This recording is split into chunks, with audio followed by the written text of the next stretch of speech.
Ce soir-là, en poussant la porte de la cuisine de ce restaurant, j'ai vu quelque chose qu'aucune mère ne devrait jamais voir. Ma fille, ma petite Emeline, cachée derrière les poubelles, accroupie dans l'ombre, mangeant les restes des assiettes sales.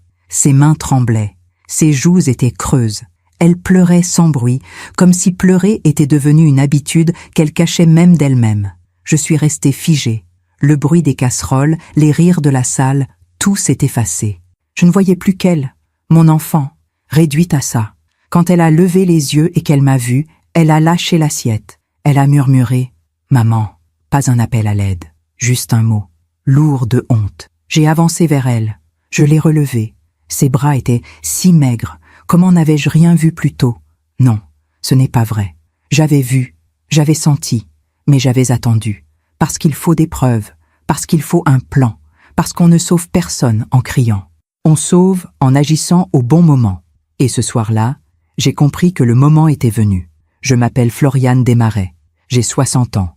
J'ai été notaire pendant 35 ans. J'ai appris à lire les silences, à reconnaître les mensonges, à protéger ce qui doit l'être. Mais rien ne m'avait préparé à voir ma propre fille détruite sous mes yeux. Jérôme est entré dans la cuisine à ce moment-là, grand, sûr de lui, souriant comme toujours. « Floriane, quelle surprise !»« Vous venez dîner ?» J'ai regardé Emeline. Elle s'est raidie. Elle a baissé les yeux. J'ai regardé Jérôme. Et j'ai dit, calmement, « Pourquoi ma fille mange-t-elle des restes dans ta cuisine ?» Le sourire ne s'est pas effacé. Il a haussé les épaules. « Elle grignote toujours. Vous la connaissez. » « Elle ne grignote pas, Jérôme. Elle se cache. » Il a ri. Un rire léger, presque amusé. Puis il a dit, en me regardant droit dans les yeux, « Cette idiote ne mérite que ça. » Le silence qui a suivi a duré une éternité. J'ai pris la main d'Emeline. Elle tremblait. « Viens, » j'ai dit. Elle n'a pas bougé. « Emeline, viens avec moi, maintenant. » Elle a levé les yeux vers Jérôme, comme pour demander la permission. Ça, c'est ce qui m'a brisé. Pas les mots, pas les restes, pas même les larmes. Ce regard, ce besoin d'approbation pour partir avec sa propre mère. J'ai serré sa main plus fort et je l'ai emmené. Jérôme n'a rien dit. Il est retourné en salle, souriant, saluant ses clients, comme si de rien n'était. Dans la voiture, Emeline n'a pas parlé. Elle fixait ses mains. Je voyais ses épaules trembler. J'ai démarré. J'ai roulé en silence jusqu'à un petit parc près de la Seine. Je me suis garé. J'ai coupé le moteur. Et là, j'ai sorti mon téléphone. J'ai composé un numéro que je n'avais pas utilisé depuis des années. Une voix grave a répondu. « Floriane ? Oui, c'est moi. Tout va bien ?» J'ai regardé Emeline. Elle pleurait maintenant, sans retenue, les mains sur le visage. « Non, » j'ai dit, « mais ça va aller, parce que j'ai besoin de toi. Maintenant. » Il y a eu un silence. Puis il a dit « Dis-moi tout. » Et j'ai commencé à parler. Parfois, on fait confiance à ceux qui ne la méritent pas. Et vous ? Avez-vous déjà été déçu par quelqu'un que vous aimiez? Racontez-moi votre histoire dans les commentaires. J'aimerais vous lire. Pour comprendre comment j'en suis arrivée là, il faut que je vous ramène en arrière. Pas à ce soir terrible dans la cuisine. Non, bien avant. À l'époque où Emeline riait encore, où ses yeux brillaient, où elle était cette jeune femme pleine de vie que j'avais élevée seule après la mort de son père. Emeline avait 26 ans quand elle a rencontré Jérôme. Moi, j'en avais 54.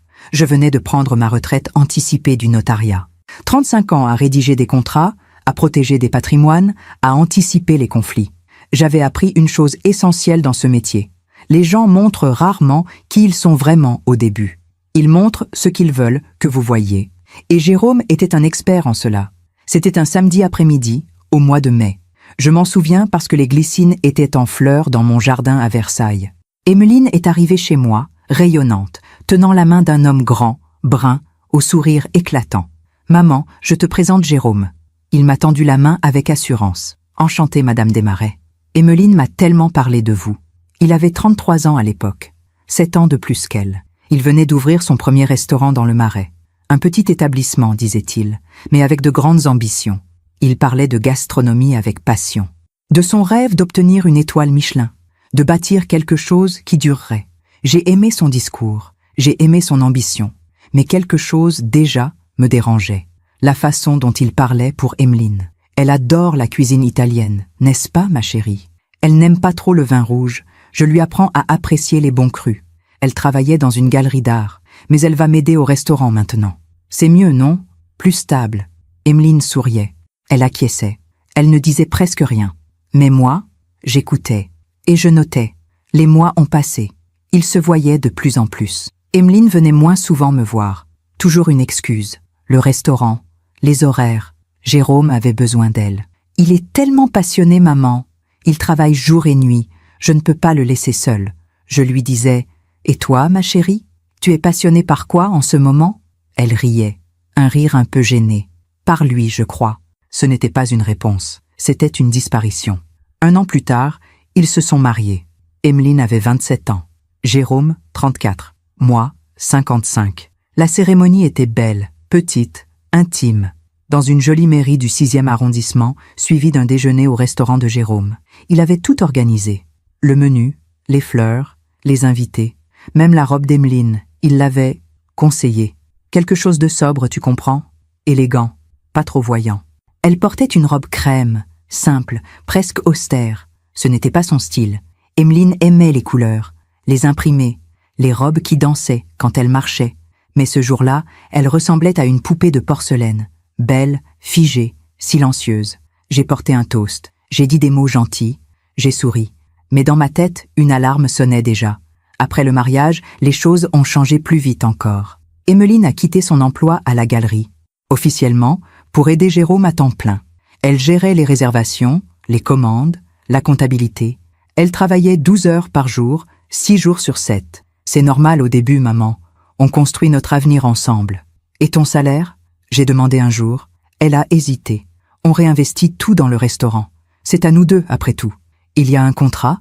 Un statut de co-gérante? Elle a baissé les yeux. Pas encore. Mais Jérôme dit que ce n'est qu'une formalité. J'ai senti mon sang se glacer. 35 ans de notariat, et je reconnaissais les signes. Pas de contrat, pas de protection, pas de traces, mais je n'ai rien dit. Pas encore. Parce qu'on ne sauve pas quelqu'un qui ne veut pas être sauvé. On attend, on observe, on se prépare. Les visites se sont espacées. Emeline ne venait plus à Versailles que pour les grandes occasions. Noël, mon anniversaire, toujours accompagnée de Jérôme, toujours pressée de repartir. Le service du soir, tu comprends? Elle maigrissait. Pas beaucoup. Juste assez pour que je le remarque. Ses vêtements flottaient un peu. Ses cernes s'accentuaient. Mais quand je posais la question, elle répondait toujours la même chose. « Je vais bien, maman. Je suis juste fatiguée. C'est normal. Normal. » Ce mot revenait tout le temps dans sa bouche, comme une justification automatique. Puis, il y a 2 ans, quelque chose s'est brisé. Emeline avait alors 33 ans. Jérôme, 40. Moi, 58. Elle devait venir déjeuner chez moi un dimanche, seule. Pour une fois. Jérôme était censé être à un salon gastronomique à Lyon. J'avais préparé son plat préféré, un gratin dauphinois comme je le faisais quand elle était petite. J'avais mis la table dans le jardin, acheté des fleurs. J'attendais ce moment depuis des mois. Elle a annulé 1 heure avant. Désolée, maman. Jérôme est rentré plus tôt. Il a besoin de moi au restaurant. Un problème avec un fournisseur. J'ai senti quelque chose se casser en moi. Pas de la colère. Pas encore. Juste une certitude froide, professionnelle, que j'avais déjà ressentie des centaines de fois dans mon bureau de notaire face à des femmes piégées dans des situations qu'elles ne comprenaient pas encore. Emeline était en danger. Pas un danger physique immédiat. Non. Un danger plus insidieux, plus lent, plus total. Le danger de disparaître. C'est ce jour-là, devant ce gratin refroidissant sur la table, que j'ai pris ma décision. Je n'allais pas attendre qu'elle s'effondre complètement. J'allais agir, mais intelligemment, patiemment, comme j'avais toujours fait, en réunissant des preuves, en préparant une sortie, en protégeant ce qui devait l'être. J'ai commencé à observer, à poser des questions innocentes, à noter les détails, les bleus sur ses bras qu'elle cachait sous des manches longues, même en été. « Je me cogne tout le temps dans la cuisine », disait-elle en riant, les repas qu'elle sautait. J'ai déjeuné au restaurant, les appels de Jérôme, constants, même quand elle était chez moi. « Où es-tu? Avec qui? Quand rentres-tu » Et elle répondait, toujours, immédiatement, comme si ne pas répondre était impensable. Un soir, je suis passé au restaurant, sans prévenir, juste pour voir. Jérôme était en salle, charmant, souriant, distribuant des poignées de main comme un homme politique. Le restaurant marchait bien, très bien même. Les critiques étaient élogieuses, les réservations pleines pour des semaines. J'ai demandé à voir Emeline. « Elle est en cuisine », m'a dit Jérôme avec un sourire. « Mais elle est débordée? Une autre fois, peut-être ?» J'insiste. Son sourire s'est figé une fraction de seconde. Puis, il a acquiescé. Bien sûr, suivez-moi. Il m'a guidée vers les cuisines. Bruyantes, chaudes, stressantes. Et là, j'ai vu Emeline, penchée sur un évier, lavant des casseroles, les mains rouges, les cheveux défaits. Elle portait un tablier trop grand pour elle. Elle ne m'a pas vu entrer. Elle travaillait mécaniquement, le regard vide. « Emeline !» j'ai appelé. Elle a sursauté, levé les yeux. Et pendant une fraction de seconde, j'ai vu quelque chose dans son regard. De la peur. « Maman, qu'est-ce que tu fais là ?»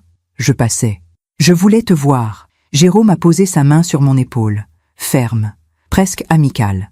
Comme vous voyez, elle est très occupée. Mais c'est gentil d'être passé, Floriane. Il m'a raccompagnée vers la sortie. Poliment, efficacement. Et je suis partie. Mais j'avais vu, j'avais compris. Pendant que je raconte tout cela, je me demande d'où vous m'écoutez. Écrivez le nom de votre ville en commentaire. Les mois qui ont suivi cette visite au restaurant ont été les plus difficiles de ma vie. Pas à cause de ce que je vivais, moi, mais à cause de ce que je voyais vivre ma fille, sans pouvoir intervenir directement. Parce que c'est ça, le piège de l'emprise. On ne peut pas simplement tirer quelqu'un hors de l'eau s'il ne veut pas nager. On peut juste rester sur le bord, prêt, vigilant, en attendant le bon moment. Et moi, j'attendais. Mais je préparais aussi. Nous étions en octobre, il y a 2 ans. Emeline venait d'avoir 33 ans. Un anniversaire que nous n'avions pas fêté ensemble. Jérôme avait organisé une soirée au restaurant. Entre professionnels, avait-il dit. Les clients importants, tu comprends. Je n'étais pas invitée. Enfin, si, officiellement. Mais à 23 heures, après le service, pour le dessert, je n'y suis pas allée. À la place, j'ai envoyé un cadeau, un carnet relié en cuir avec des pages vierges. Le genre de carnet qu'Emeline adorait quand elle était adolescente. Elle y écrivait tout, ses rêves, ses peurs, ses espoirs. J'ai glissé un mot à l'intérieur. Ma chérie, parfois il faut écrire ce qu'on n'ose pas dire. Je serai toujours là pour te lire. Maman. Elle ne m'a jamais dit si elle l'avait reçu. Elle ne m'a jamais dit si elle avait écrit dedans. Mais moi, j'avais planté une graine. À cette époque, j'avais déjà commencé mon travail d'investigation. Discrètement, méthodiquement. Comme j'aurais monté un dossier au notariat. J'avais consulté le registre du commerce. Le restaurant était enregistré uniquement au nom de Jérôme. Pas de statut d'associé pour Emeline. Pas de contrat de travail déclaré. Rien. Elle travaillait 6 jours sur 7, 12 heures par jour, sans salaire officiel, sans protection sociale, sans rien qui prouve qu'elle existait dans cette entreprise qu'elle aidait à bâtir. Légalement, elle était invisible. J'avais aussi appelé quelques anciens collègues, des avocats spécialisés en droit de la famille, en violence conjugale, pour comprendre les mécanismes, les procédures, ce qu'il faudrait comme preuve. Des témoignages, m'avait dit l'une d'elles, des photos, des messages, des traces bancaires, tout ce qui peut documenter l'emprise. Et si elle nie, si elle défend son mari, elles le font toutes au début, Floriane. C'est le syndrome de Stockholm domestique. Mais toi, tu continues à documenter, parce qu'un jour, elle sera prête. Et ce jour-là, il faudra que tu aies tout. Alors j'ai documenté. En novembre, Emeline a eu un malaise au restaurant. Jérôme m'a appelé pour une fois. « Floriane, c'est moi. Ne vous inquiétez pas, mais Emeline est à l'hôpital. Rien de grave, une grosse fatigue. Ils veulent la garder en observation quelques heures. » J'étais dans ma voiture en moins de 5 minutes. L'hôpital Cochin, service des urgences. J'ai trouvé Emeline dans un box, allongée sur un lit étroit, une perfusion dans le bras. Elle était pâle, tellement pâle. « Maman, ma chérie, qu'est-ce qui s'est passé ?» Je ne sais pas. J'étais en cuisine, et tout est devenu noir. Jérôme était debout à côté d'elle, les bras croisés, l'air soucieux. Le mari, parfait. « Elle ne mange pas assez », a-t-il dit. Je lui répète tout le temps, mais elle est têtue. Emeline a baissé les yeux. C'est vrai, je saute des repas. Avec le rythme du restaurant, les médecins ont dit quoi? J'ai demandé. Fatigue, hypoglycémie, anémie légère, rien de grave. Elle peut sortir ce soir. Elle vient avec moi. Jérôme a souri. Ce sourire doux, compréhensif, que je commençais à détester. C'est gentil, Floriane, mais elle sera mieux à la maison. J'ai déjà prévenu le restaurant, je ne travaille pas ce soir. Je vais m'occuper d'elle. J'ai regardé Emeline. Elle a acquiescé. Ça ira, maman. Jérôme a raison. Je préfère rentrer. Tu es sûre? Oui. Elle n'était pas sûre. Je le voyais dans ses yeux. Mais elle disait ce qu'il fallait dire. Je suis partie. Mais avant, j'ai pris une photo du bracelet d'hôpital au poignet d'Emeline. Discrètement. Avec mon téléphone, date, Heure, diagnostic, document numéro 1. Décembre est arrivé. Les fêtes approchaient. J'espérais qu'Emeline viendrait passer Noël avec moi. Seule ou avec Jérôme, peu importait. Je voulais juste la voir. Elle m'a appelé le 20 décembre. « Maman, je suis désolée. On ne pourra pas venir pour Noël. Le restaurant est complet jusqu'au Nouvel An. On ne peut pas fermer. Vous pourriez fermer le 25. Une journée. » Jérôme dit que c'est justement ce jour-là qu'on fait le plus de chiffres. Les gens veulent sortir. Ça serait dommage de perdre Emeline. Silence. Quoi, maman? Est-ce que tu es heureuse? Un long, très long silence. Puis, d'une voix toute petite, je suis fatiguée. Ce n'est pas ce que j'ai demandé. Il faut que je te laisse. Le service commence dans 1 heure. Elle a raccroché.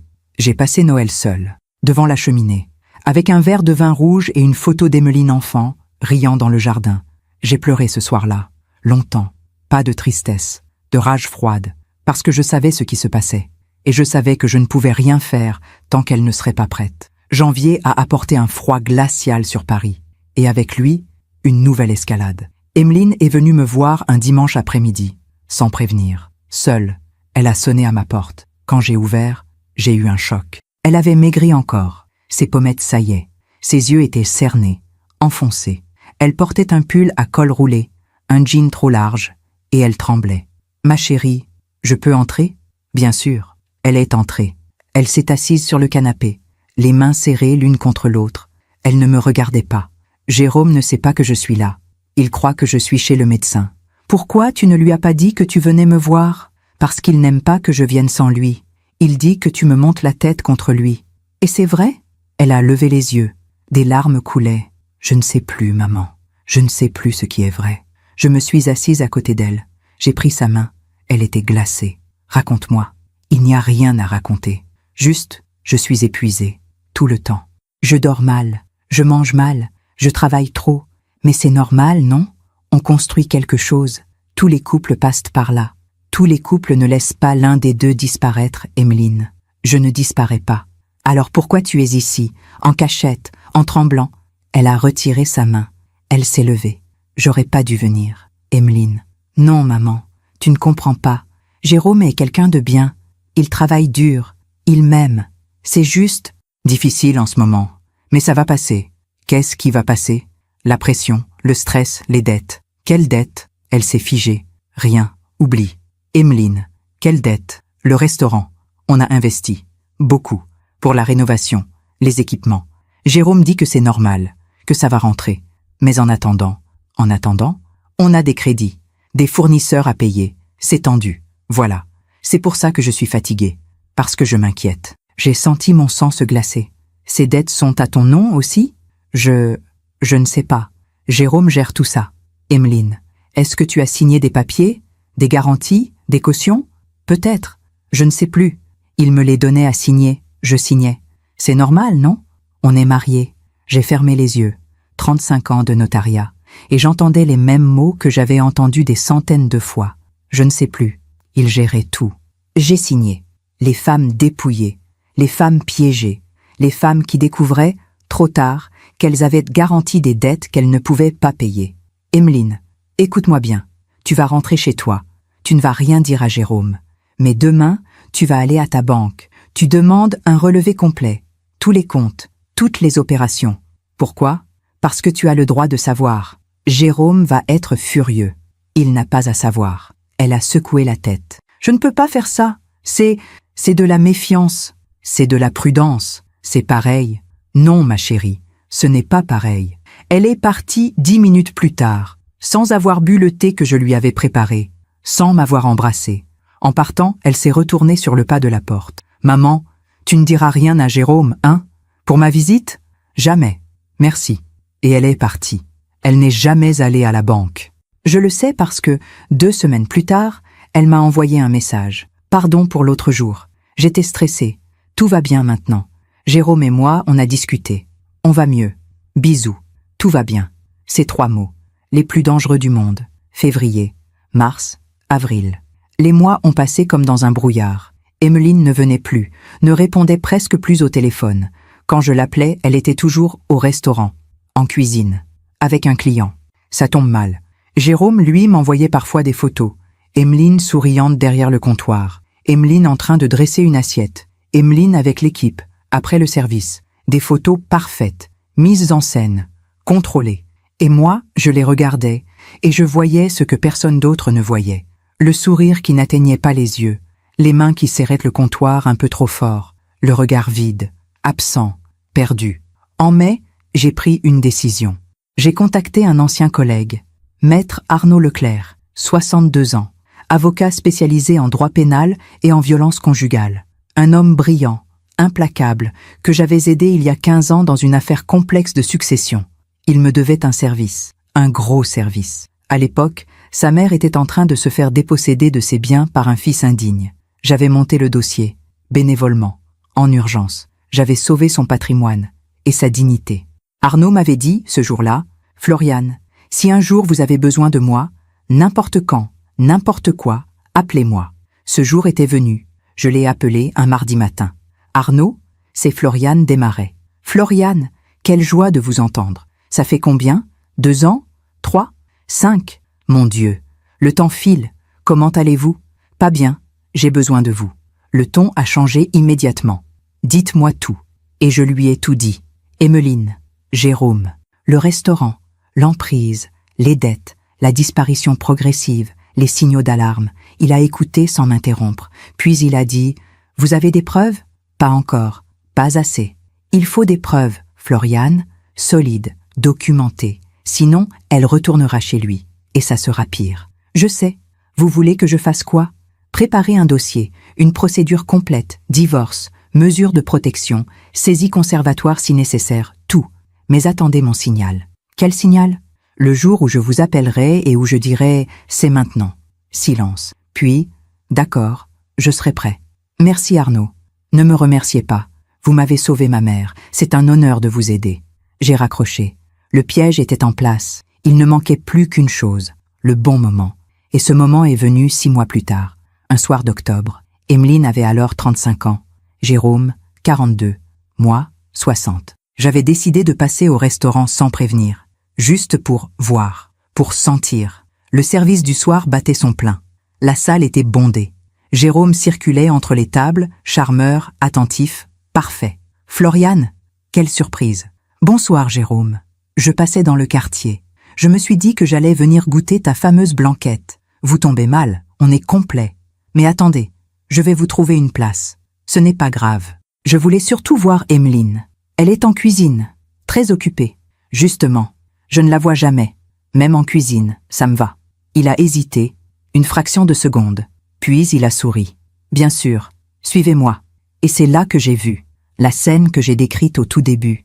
Emeline, cachée derrière les poubelles, accroupie, mangeant les restes des assiettes sales.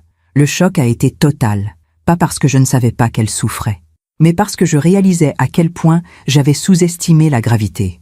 Je me demande encore si j'ai fait le bon choix. Et vous? Qu'auriez-vous fait à ma place? Après cette scène dans la cuisine, tout a basculé. Pas immédiatement, pas de façon spectaculaire, mais quelque chose s'est déchiré en moi. Une membrane fragile qui me permettait encore de croire que je pouvais attendre, observer, préparer tranquillement. Non, le temps de la préparation était terminé. Le temps de l'action était venu. Dans la voiture, ce soir-là, Emeline n'a pas dit un mot pendant les 10 premières minutes. Elle fixait ses mains abîmées, rouges, gercées, des mains qui ne ressemblaient plus aux siennes. Je conduisais en silence, je cherchais les mots, mais il n'y avait pas de mots pour ce que je venais de voir. Finalement, c'est elle qui a parlé. « Je sais ce que tu penses. »« Ah oui?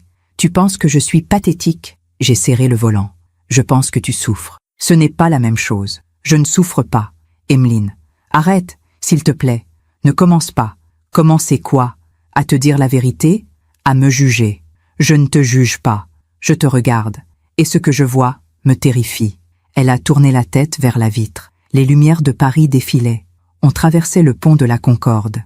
La Seine brillait en contrebas, noire et silencieuse. « Tu ne comprends pas, maman. Alors explique-moi. » « Je ne peux pas. » « Pourquoi? » « Parce que tu vas dire que c'est de ma faute. » J'ai freiné, trop brusquement. Une voiture derrière moi a klaxonné. Je me suis garé sur le côté. J'ai coupé le moteur. Je me suis tourné vers elle. « Écoute-moi bien.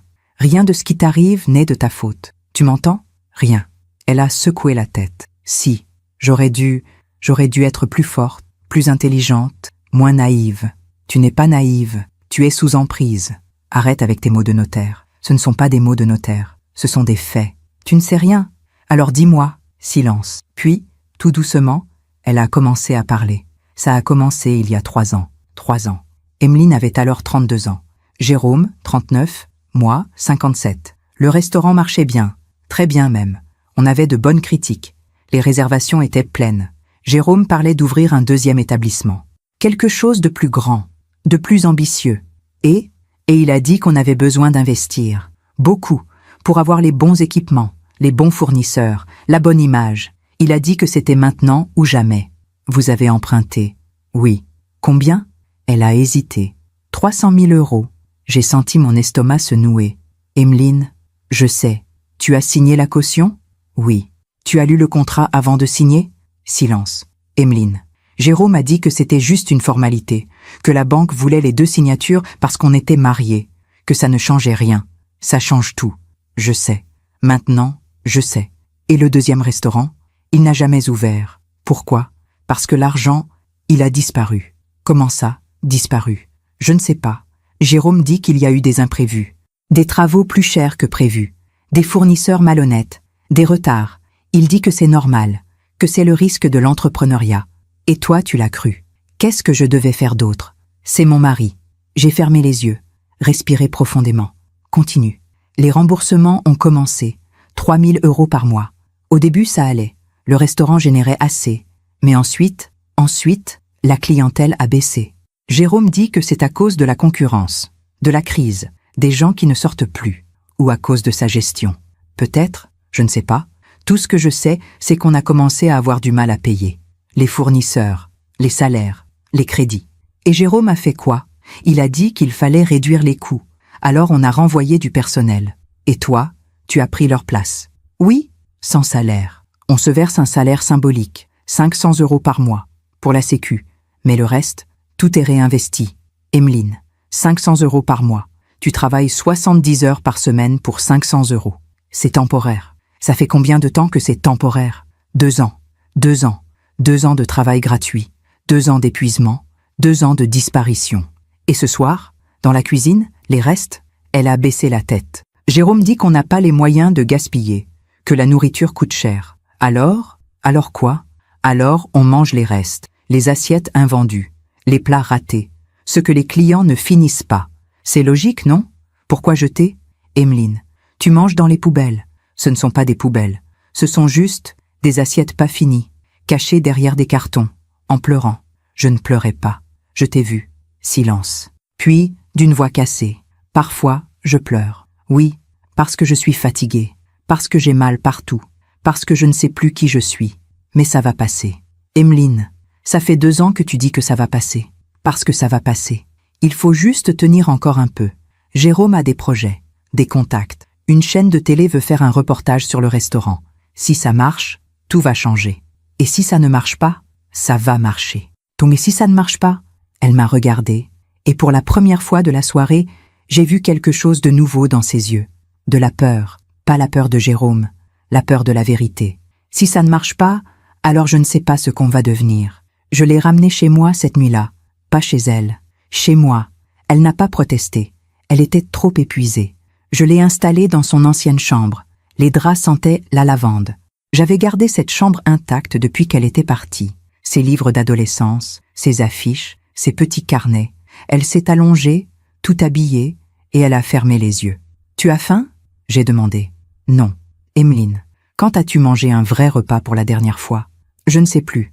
Reste là. Je reviens. » Je suis descendue à la cuisine.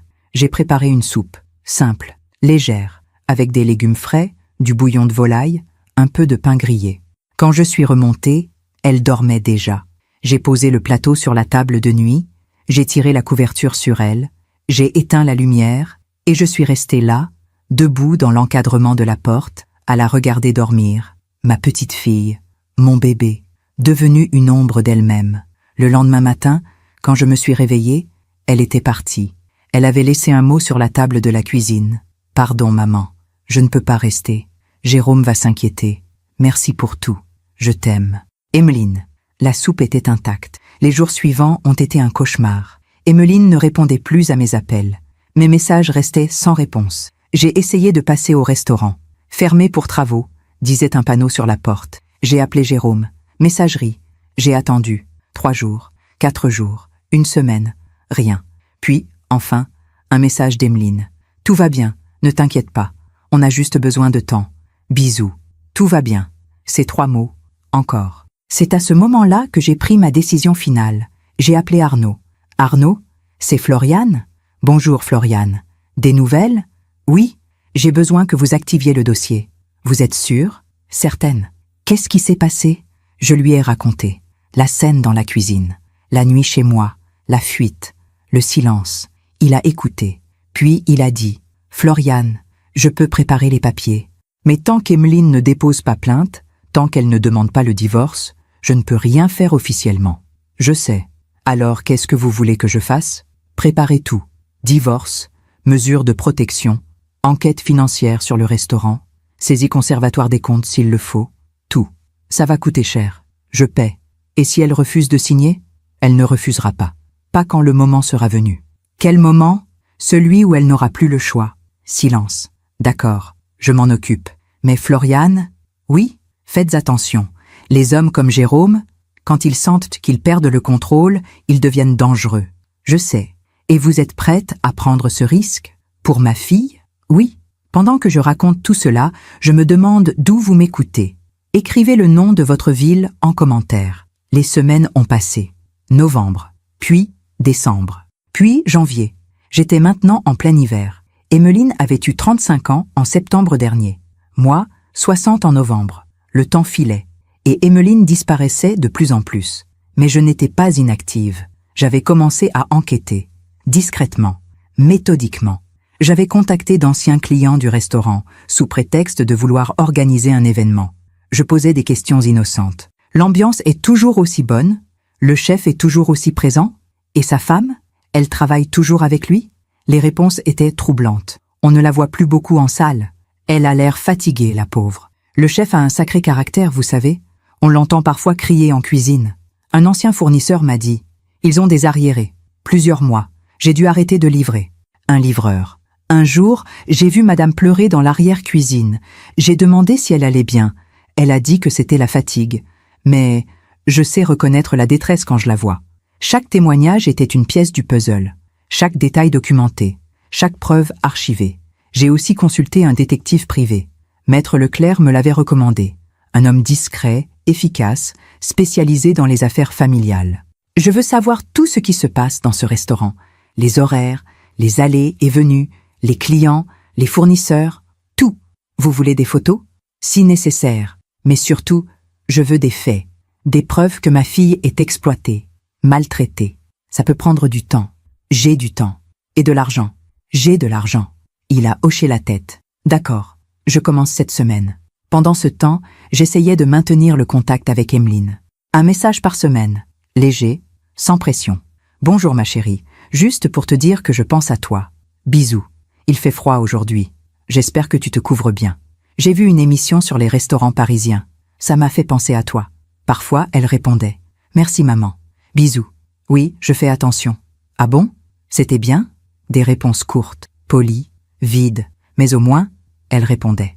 Un jour, fin janvier, j'ai reçu un appel du détective. Madame Desmarais? C'est Laurent? J'ai quelque chose. Quoi? Votre gendre. Il a une maîtresse. Mon sang s'est glacé. Vous êtes sûr? Certain. Je l'ai suivi plusieurs fois. Il la retrouve 2 fois par semaine dans un appartement du 10e arrondissement. Toujours les mêmes horaires. Toujours la même femme. Qui est-elle? Une ancienne serveuse du restaurant. Elle a 26 ans. Elle travaille maintenant dans un bar à vin près de Bastille. 26 ans. 9 ans de moins qu'Emmeline. Vous avez des photos? Oui. Horodatées, géolocalisées. Tout ce qu'il faut. Envoyez-les-moi. Vous voulez que je continue à le suivre? Oui. Je veux tout savoir. Quand j'ai reçu les photos, j'ai dû m'asseoir. Jérôme, souriant, tenant la main d'une jeune femme brune, entrant dans un immeuble, ressortant 2 heures plus tard. Une autre photo. Eux deux dans un café. Lui, penché vers elle, riant. Une autre, un baiser. Devant une bouche de métro.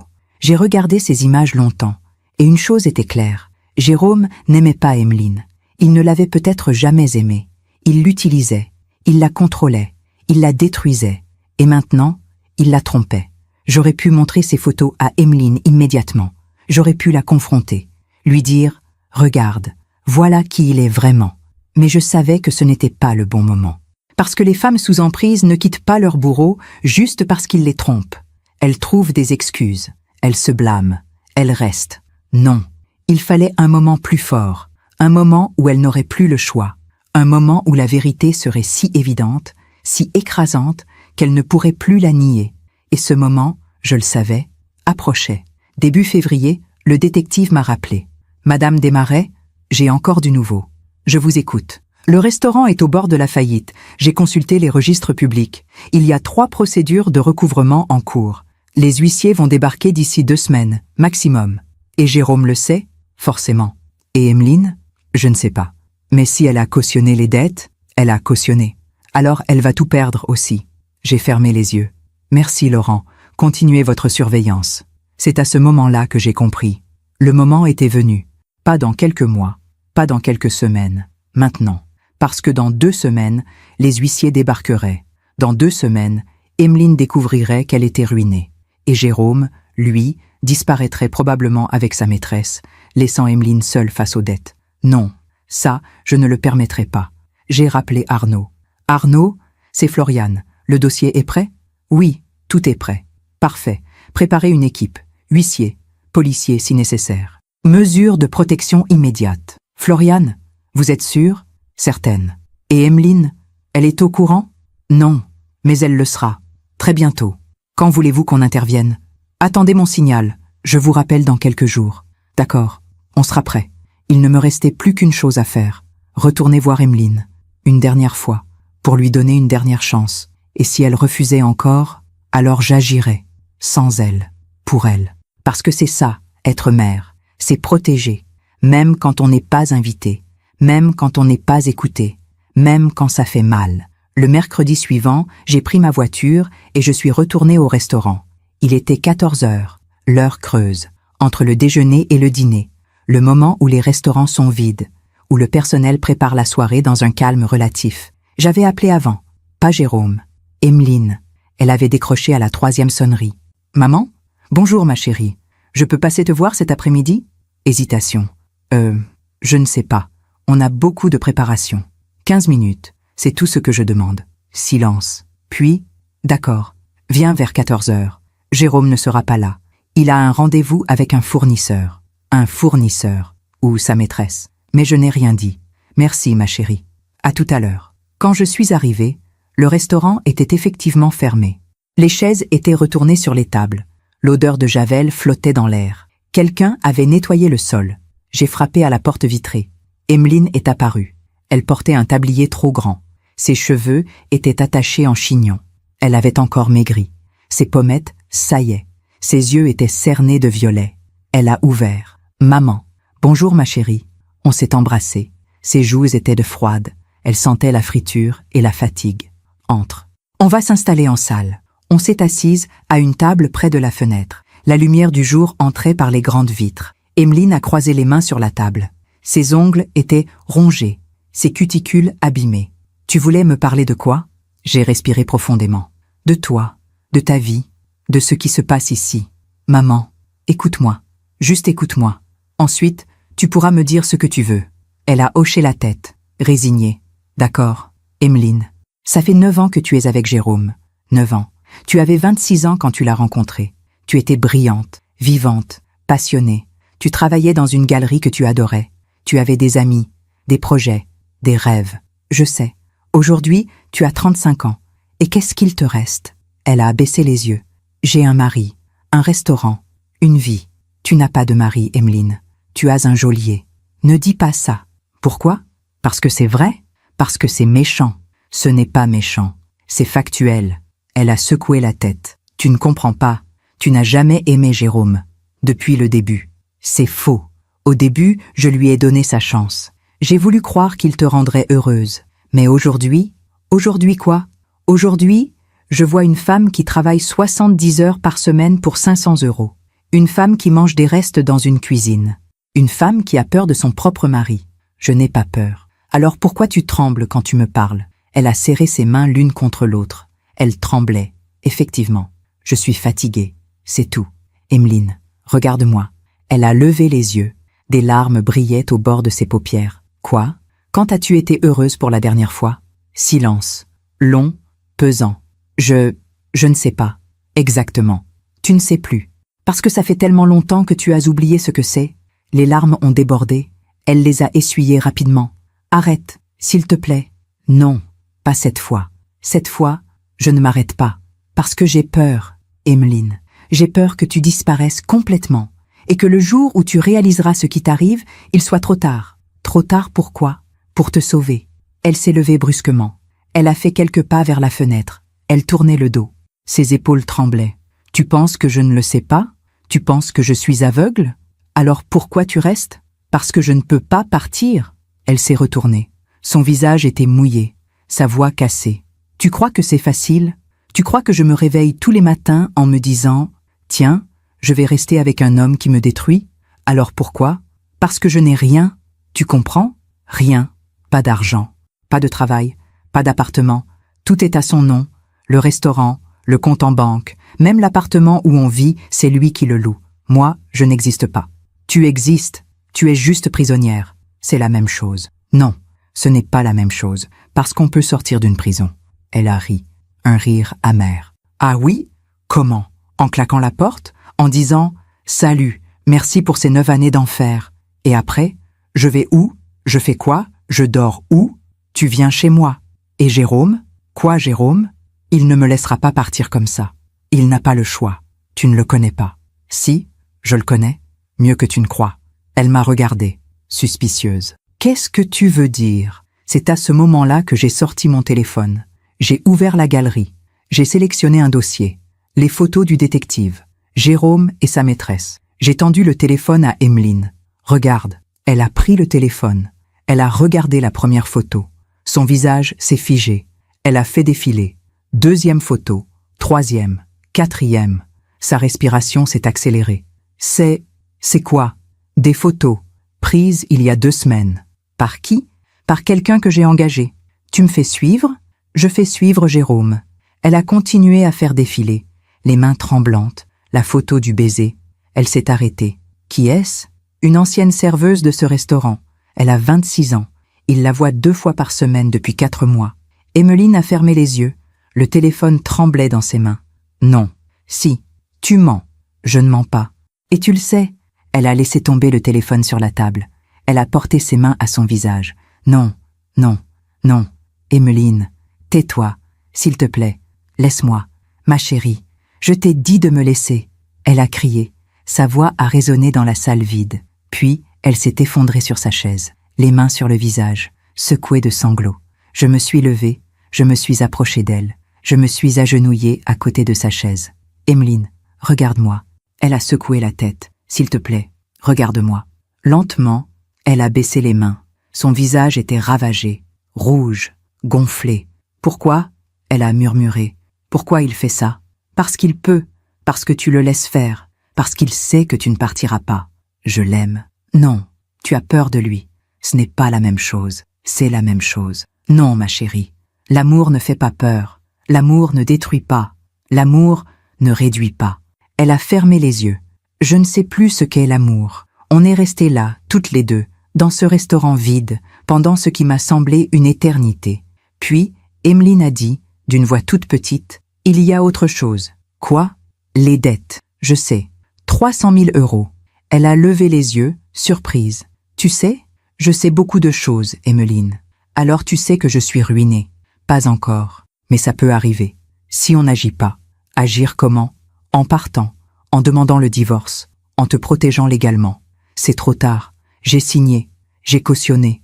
Si le restaurant fait faillite, ils vont tout prendre. Ma maison. Tu n'as pas de maison. Tu n'as rien à ton nom. Justement. Alors ils vont saisir quoi? Tes salaires futurs, tes biens à venir, tout ce que tu gagneras pendant les 20 prochaines années. Elle a blêmi. 20 ans? Oui. 20 ans à rembourser les erreurs de Jérôme. Sauf si tu te protèges maintenant. Comment? En déposant un dossier de divorce. en demandant une séparation de biens rétroactive, en prouvant que tu as été abusée, manipulée, contrainte de signer sans comprendre. Mais je ne pourrai jamais prouver ça. Si, avec un bon avocat. Et j'en ai un. Elle m'a regardé longtemps. Tu as tout préparé, n'est-ce pas? Oui. Depuis quand? Depuis longtemps. Pourquoi tu ne m'as rien dit?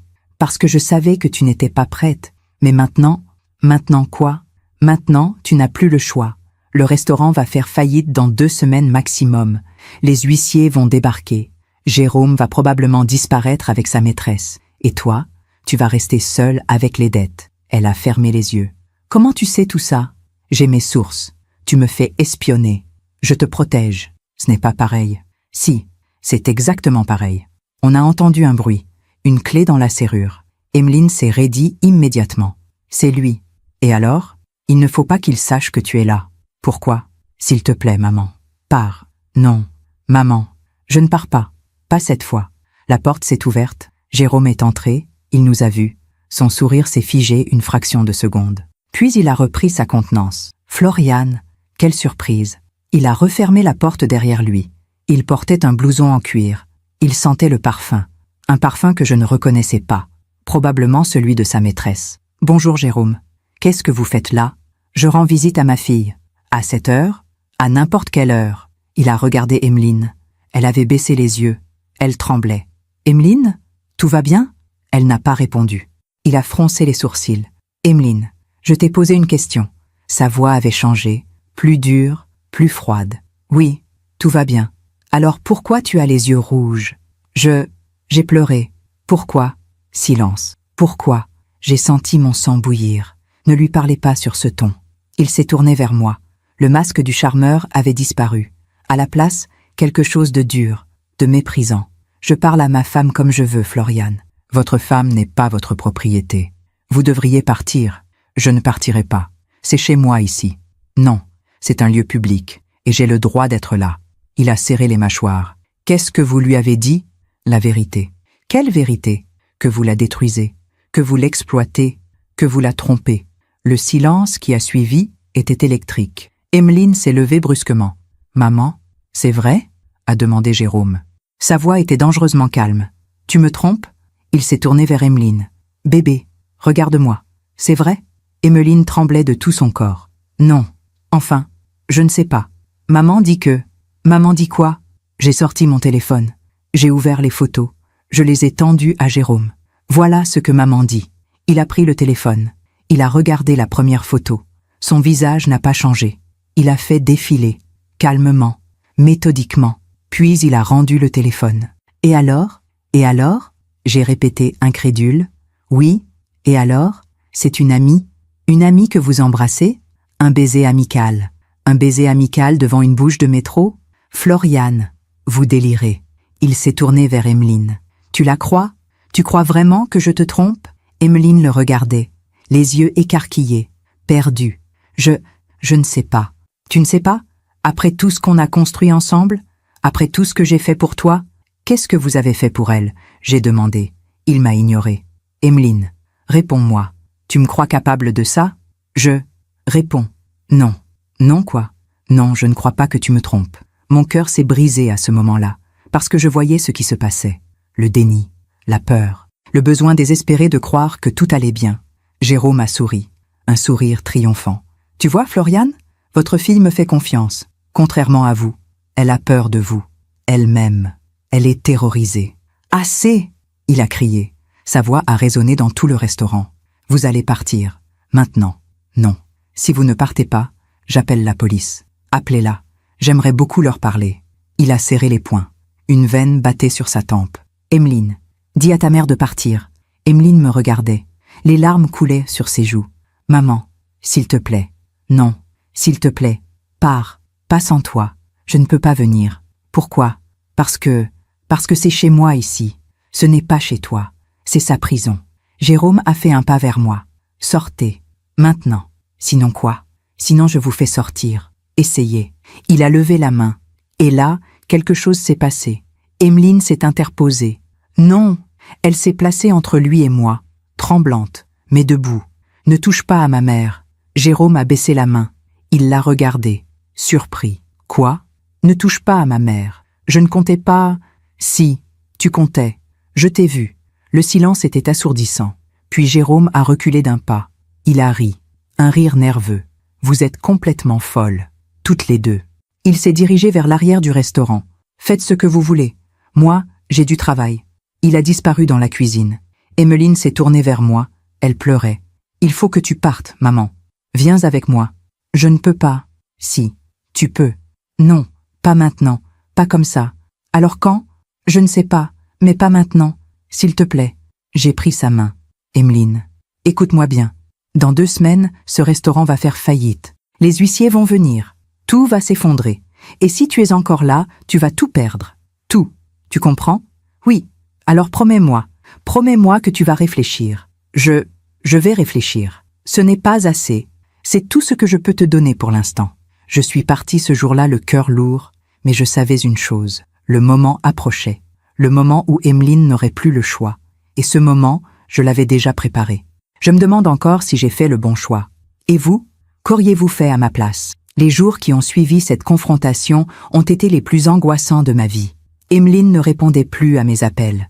Mes messages restaient sans réponse. J'ai essayé de passer au restaurant. Fermé. Un panneau indiquait « Fermeture exceptionnelle pour inventaire, réouverture prochaine. Réouverture prochaine ». Ces mots sonnaient comme un mensonge. J'ai appelé le détective. « Laurent, c'est Floriane. Vous avez des nouvelles? » « Oui. Le restaurant est fermé depuis 3 jours. Jérôme vient encore tous les matins, mais il repart rapidement. Il passe beaucoup de temps avec sa maîtresse.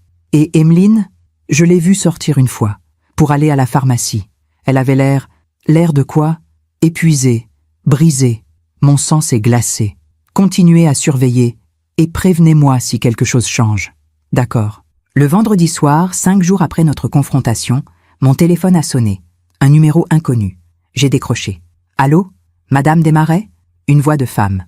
Jeune. Hésitante. Oui. Qui êtes-vous? Je m'appelle Anaïs. Je travaillais au restaurant de Jérôme. Enfin, je travaillais. Il m'a virée il y a 6 mois. Mon cœur s'est accéléré. Pourquoi vous m'appelez? Parce que j'ai entendu dire que vous cherchiez des informations sur lui. Qui vous a dit ça? Laurent, le détective. Il m'a contacté il y a quelques semaines. Et je voulais vous dire quelque chose. Sur Emeline. Je vous écoute. Quand je travaillais là-bas, il y a 1 an, j'ai vu des choses pas normales. Quel genre de choses? Jérôme, il traitait Emeline comme une esclave. Il lui criait dessus devant tout le monde. Il la faisait travailler 15 heures par jour. Elle dormait parfois dans la réserve parce qu'elle était trop fatiguée pour rentrer. Vous l'avez vue dormir dans la réserve? Oui, plusieurs fois, sur des cartons, avec juste une couverture. J'ai fermé les yeux. La douleur était physique. Continuez. Un jour, je lui ai demandé si elle allait bien. Elle m'a dit oui, mais ses mains tremblaient. Elle avait perdu tellement de poids. Elle ne souriait jamais. Pourquoi vous ne l'avez pas aidée? J'ai essayé. Je lui ai dit qu'elle pouvait partir, qu'elle méritait mieux. Mais elle a dit que c'était compliqué, que Jérôme avait besoin d'elle, que ça allait s'arranger. Et ensuite, Jérôme m'a viré. Il a dit que je posais trop de questions, que je montais Emeline contre lui, que je créais une mauvaise ambiance. Il vous a payé vos heures? Non. Il a dit que je partais de moi-même, qu'il n'avait rien à me verser. Vous avez un contrat? Non. Tout était au noir. Bien sûr. Anaïs, vous seriez prête à témoigner? Officiellement? Silence. Je ne sais pas. J'ai peur. Peur de quoi? De lui. Il peut être violent. Pas physiquement, mais psychologiquement. Oui, je comprends. Mais si vous témoignez, vous aiderez Emeline. Et peut-être d'autres femmes aussi. Long silence. D'accord. Je vais réfléchir, mais je voulais que vous sachiez, pour Emeline, parce qu'elle est gentille et qu'elle ne mérite pas ça. Merci Anaïs. De rien. Elle a raccroché. Le lundi matin, j'ai reçu un appel d'Arnaud. Floriane? Mauvaise nouvelle. Quoi? Le restaurant? Il a été placé en redressement judiciaire ce matin. Déjà? Oui.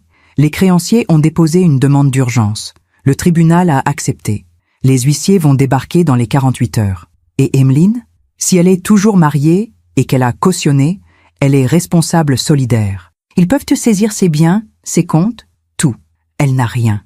Justement, ils vont saisir ses revenus futurs, pendant des années. Il faut agir, maintenant. Je suis prêt, mais il me faut son accord. Elle doit signer les papiers. Elle doit déposer la demande de divorce. Je sais. Vous pouvez la convaincre? Je vais essayer. J'ai essayé de l'appeler. Messagerie. J'ai envoyé un message.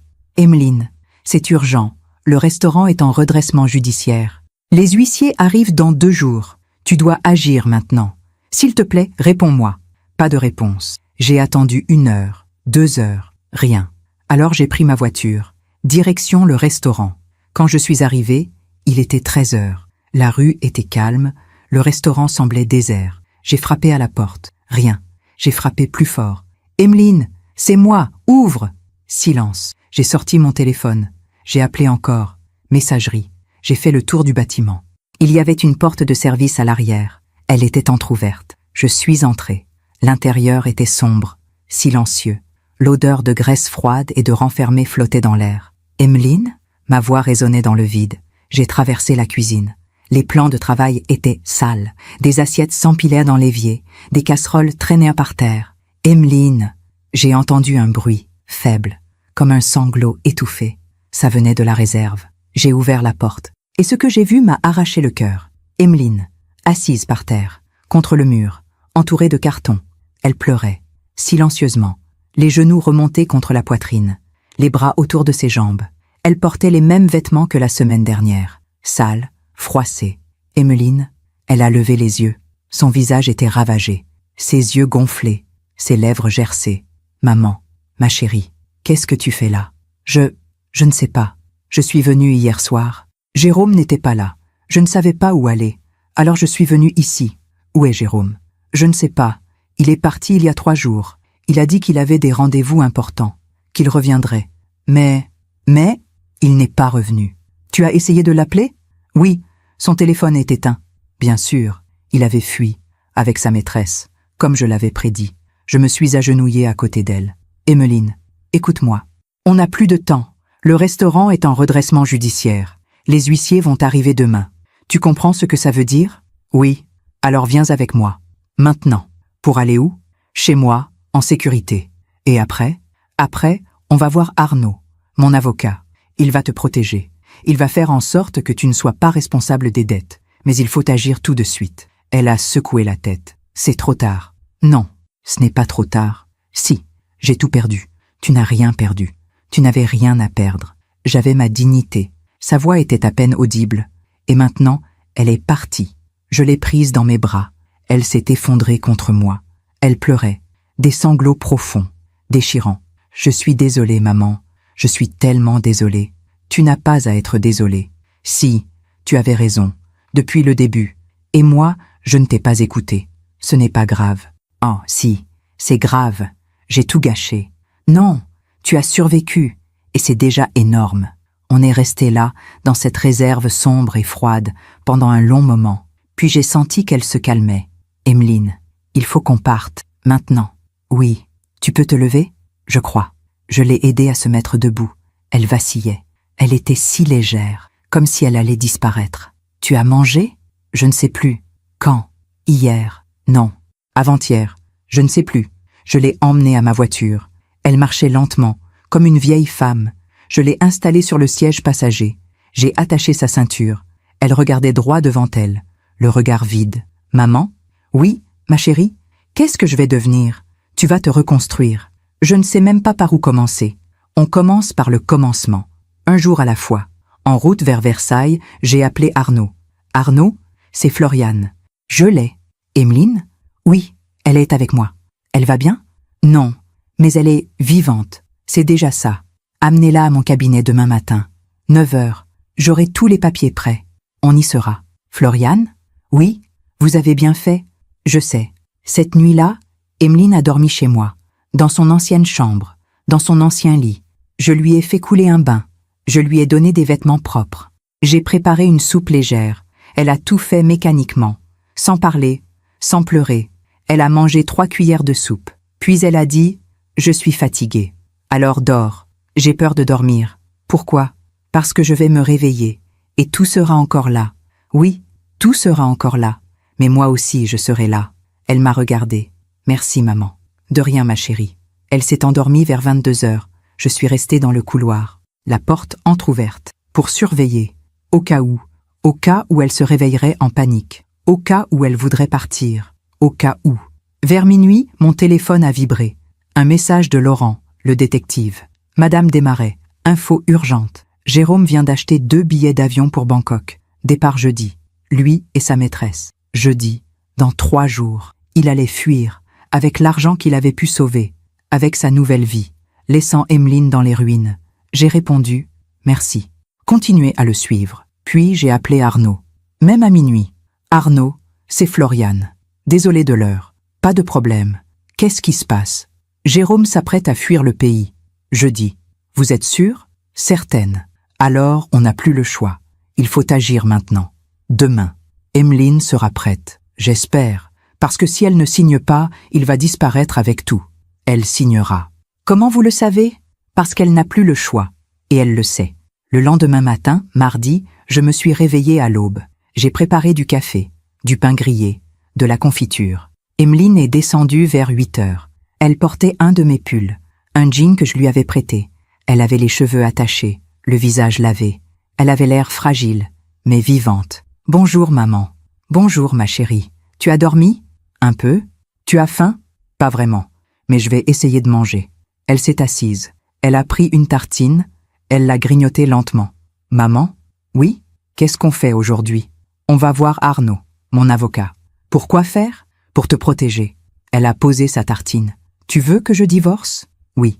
Mais je ne sais pas si je peux. »« Pourquoi? » ?»« Parce que c'est mon mari. Ce n'est plus ton mari. C'est un étranger qui t'a détruite. » Elle a baissé les yeux. « Je sais, mais c'est dur de l'admettre. Je sais, ma chérie, mais c'est nécessaire. » À 9 heures précises, on était dans le cabinet d'Arnaud. Un bel immeuble haussmannien dans le 7e arrondissement. Bureau élégant. Bibliothèque remplie de codes juridiques. Arnaud nous a reçus avec bienveillance. Il avait 62 ans. Grand, cheveux gris. Regard intelligent. « Bonjour Floriane. »« Bonjour Arnaud. » Il s'est tourné vers Emeline. « Vous devez être Emeline. »« Enchantée. » Elle a serré sa main, timidement. « Bonjour. Asseyez-vous, je vous en prie. » On s'est assise. Arnaud s'est installé derrière son bureau. Il a ouvert un dossier épais. « Bien, je vais être direct. La situation est grave, mais pas désespérée. »« Grave comment ?» a demandé Emeline. « Votre mari a contracté des dettes importantes, 300 000 €. Vous avez cautionné. En tant qu'épouse, vous êtes responsable solidaire. Ça veut dire quoi? Ça veut dire que si le restaurant ne peut pas payer, c'est vous qui paierez. Mais je n'ai rien. Les créanciers peuvent saisir vos salaires futurs. Pendant des années. » Elle a blêmi. Combien d'années? 15, 20, peut-être plus, selon vos revenus. Mon Dieu. Mais il y a une solution. Laquelle? Divorcer. Immédiatement. Et demander une séparation de biens rétroactive. Rétroactive? Oui. On va prouver que vous avez été abusé, manipulé, contrainte de signer sans comprendre. Si le juge accepte, vous ne serez plus responsable des dettes. Et si le juge refuse, alors vous êtes ruiné. Le silence était pesant. Emeline regardait ses mains. Et Jérôme? Quoi, Jérôme? A demandé Arnaud. Qu'est-ce qu'il va devenir? Franchement, je m'en fiche. Ce qui m'importe, c'est vous. Mais il est mon mari. Il était votre mari. Maintenant, il est votre bourreau. Elle a fermé les yeux. Je ne sais pas si je peux faire ça. Emeline, j'ai dit doucement. Jérôme s'apprête à fuir le pays. Jeudi, avec sa maîtresse. Elle a ouvert les yeux. Choquée. Quoi? Il a acheté 2 billets pour Bangkok. Il va partir. Sans toi. Sans un mot. Te laissant seule avec les dettes. Tu en es sûre? Certaine. Les larmes ont commencé à couler. Il me laisse? Oui. Après tout ça, il me laisse? Oui. Elle a porté ses mains à son visage. Je ne compte même pas assez pour qu'il me dise au revoir. Arnaud a attendu un moment. Puis il a dit, doucement, « Emeline, je sais que c'est difficile, mais vous devez prendre une décision.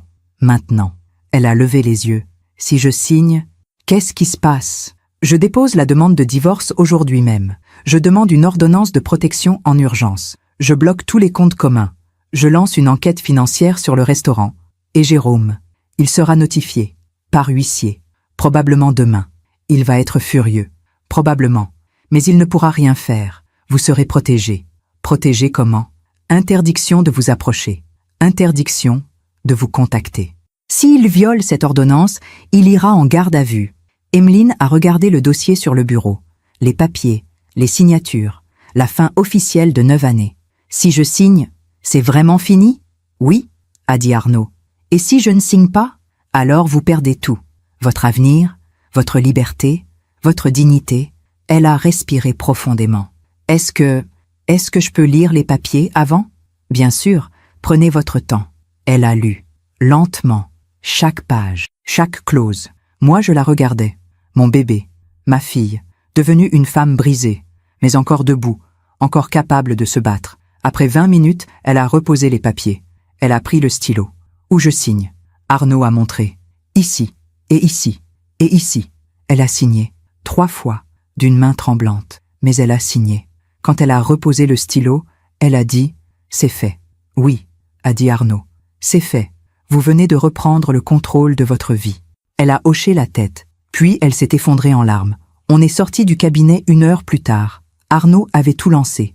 Demande de divorce, ordonnance de protection, enquête financière. Les huissiers iront notifier Jérôme demain matin, au restaurant, avec la police si nécessaire. Il va essayer de partir avant, j'ai dit.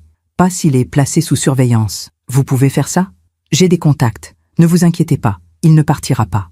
Dans la voiture, Emeline était silencieuse. On roulait vers Versailles. Maman? Oui, ma chérie. J'ai peur. De quoi? De ce qui va se passer. De Jérôme. De tout. Je sais, mais tu n'es plus seule. Et s'il vient me chercher? Il ne viendra pas. Tu ne le connais pas. Si, je le connais, et il est lâche. Les hommes comme lui ne se battent que contre les faibles. Maintenant que tu es protégée, il fuira. Tu crois? J'en suis sûre. Cette nuit-là, Emeline a dormi chez moi. Encore. Elle a mangé un peu. Elle a pris un bain. Elle a regardé la télévision. Comme une personne normale. Comme quelqu'un qui avait le droit d'exister. Le lendemain matin, mercredi, mon téléphone a sonné. C'était Arnaud. Floriane? C'est fait. Quoi? Les huissiers viennent d'arriver au restaurant. Avec la police. Ils ont notifié Jérôme. Et? Il a été placé en garde à vue. Pourquoi? Tentative de fuite. Il essayait de vider le compte professionnel quand ils sont arrivés. Fraude. Détournement de fonds. Mon cœur s'est emballé. Il est en garde à vue? Oui, pour 48 heures minimum. Le temps que l'enquête avance. Et l'ordonnance de protection? Validée par le juge ce matin. Jérôme n'a plus le droit d'approcher Emeline. S'il le fait, c'est la prison. J'ai raccroché. Je suis montée dans la chambre d'Emeline. Elle dormait encore. Je me suis assise sur le bord du lit. Emeline, réveille-toi. Elle a ouvert les yeux, ensommeillée. Quoi? Qu'est-ce qui se passe? C'est fini. Quoi? Jérôme. Il a été arrêté. Il est en garde à vue. Tu es protégée. Elle s'est redressée. Il a été arrêté? Oui. Pourquoi? Fraude. Détournement. Tentative de fuite. Elle a porté ses mains à sa bouche. Mon Dieu. C'est fini, Emeline. C'est vraiment fini. Elle a pleuré. Longtemps. Mais cette fois, ce n'était pas des larmes de douleur. C'était des larmes de soulagement. Les semaines qui ont suivi l'arrestation de Jérôme ont été étranges. Pas difficiles, pas dramatiques, juste étranges. Emeline vivait chez moi, dans son ancienne chambre, comme si elle avait 15 ans à nouveau. Elle dormait beaucoup. Trop, peut-être. 12 heures, 14 heures, parfois plus. C'est normal, m'avait dit le médecin que j'avais consulté. Son corps récupère. Elle était en survie constante. Maintenant qu'elle est en sécurité, tout ce qu'elle a retenu s'effondre. Laissez-la dormir. Alors, je la laissais dormir. Jérôme était sorti de garde à vue après 48 heures. Mais l'ordonnance de protection tenait. Il n'avait pas le droit de s'approcher à moins de 100 mètres d'Emeline. Pas le droit de l'appeler, de lui écrire, de la contacter de quelque manière que ce soit. S'il le faisait, c'était la prison. Arnaud m'avait dit, il ne le fera pas. Les hommes comme lui sont des prédateurs. Ils ne chassent que les proies faciles. Maintenant qu'Emeline est protégée, il va chercher ailleurs. Et c'est exactement ce qui s'est passé. Une semaine après sa sortie de garde à vue, Laurent m'a appelé. « Madame Desmarais ? Jérôme a quitté Paris. Où est-il allé ? À Nice, avec sa maîtresse. Ils ont loué un appartement là-bas. Il a fui ? Oui, mais il n'a pas pu prendre l'argent. Les comptes sont bloqués, l'enquête continue. Il est surveillé. Et le restaurant ? Fermé définitivement. Liquidation judiciaire prononcée hier. Les créanciers vont récupérer ce qu'ils peuvent. Mais Emeline est protégée. La séparation de biens rétroactive a été validée par le juge. Elle ne doit rien. J'ai fermé les yeux, soulagée. Merci, Laurent. De rien. Vous voulez que je continue à le surveiller? Non, c'est terminé. Il fait partie du passé maintenant. Quand j'ai annoncé la nouvelle à Emeline, elle était dans le jardin. C'était un après-midi de mars. Le printemps arrivait doucement. Les premiers bourgeons apparaissaient sur les rosiers. Elle était assise sur le banc en pierre, sous le vieux chêne. Elle regardait les oiseaux. Je me suis assise à côté d'elle. « Emmeline, j'ai des nouvelles. Bonnes ou mauvaises? Bonnes. Le juge a validé la séparation de biens rétroactive. Tu ne dois rien. Tu es libre. » Elle n'a pas réagi immédiatement. Elle a continué à regarder les oiseaux. Puis elle a dit, doucement, « Libre? Oui. Ça fait bizarre. Quoi donc? De ne plus avoir peur. » Elle s'est tournée vers moi. « Maman, je veux te dire quelque chose. Je t'écoute. Merci. » De quoi? De ne pas m'avoir abandonnée, même quand je ne t'écoutais pas. Même quand je te repoussais. Tu es restée. Tu es ma fille. Je serai toujours là. Je sais. Mais j'aurais pu te perdre. J'aurais pu tout perdre. Mais tu ne l'as pas fait. Grâce à toi. Non, grâce à toi. Tu as eu le courage de signer ces papiers, de partir, de choisir la vie. Elle a souri. Un petit sourire, fragile, mais réel. Je ne sais pas si c'était du courage, plutôt de l'épuisement. Parfois, c'est la même chose. Les jours ont continué à passer. Emmeline a commencé à sortir. De petites promenades, au marché, dans le parc, seule d'abord, puis avec moi. Elle ne parlait pas beaucoup, mais elle observait, elle écoutait, elle respirait. « C'est étrange », m'a-t-elle dit un jour. « Tout me semble nouveau, les couleurs, les sons, comme si je les voyais pour la première fois. C'est normal, tu étais dans un tunnel. Maintenant, tu vois la lumière. Le tunnel a duré combien de temps? Trop longtemps. 9 ans. Oui, 9 ans de ma vie. Parti, pas parti, transformé.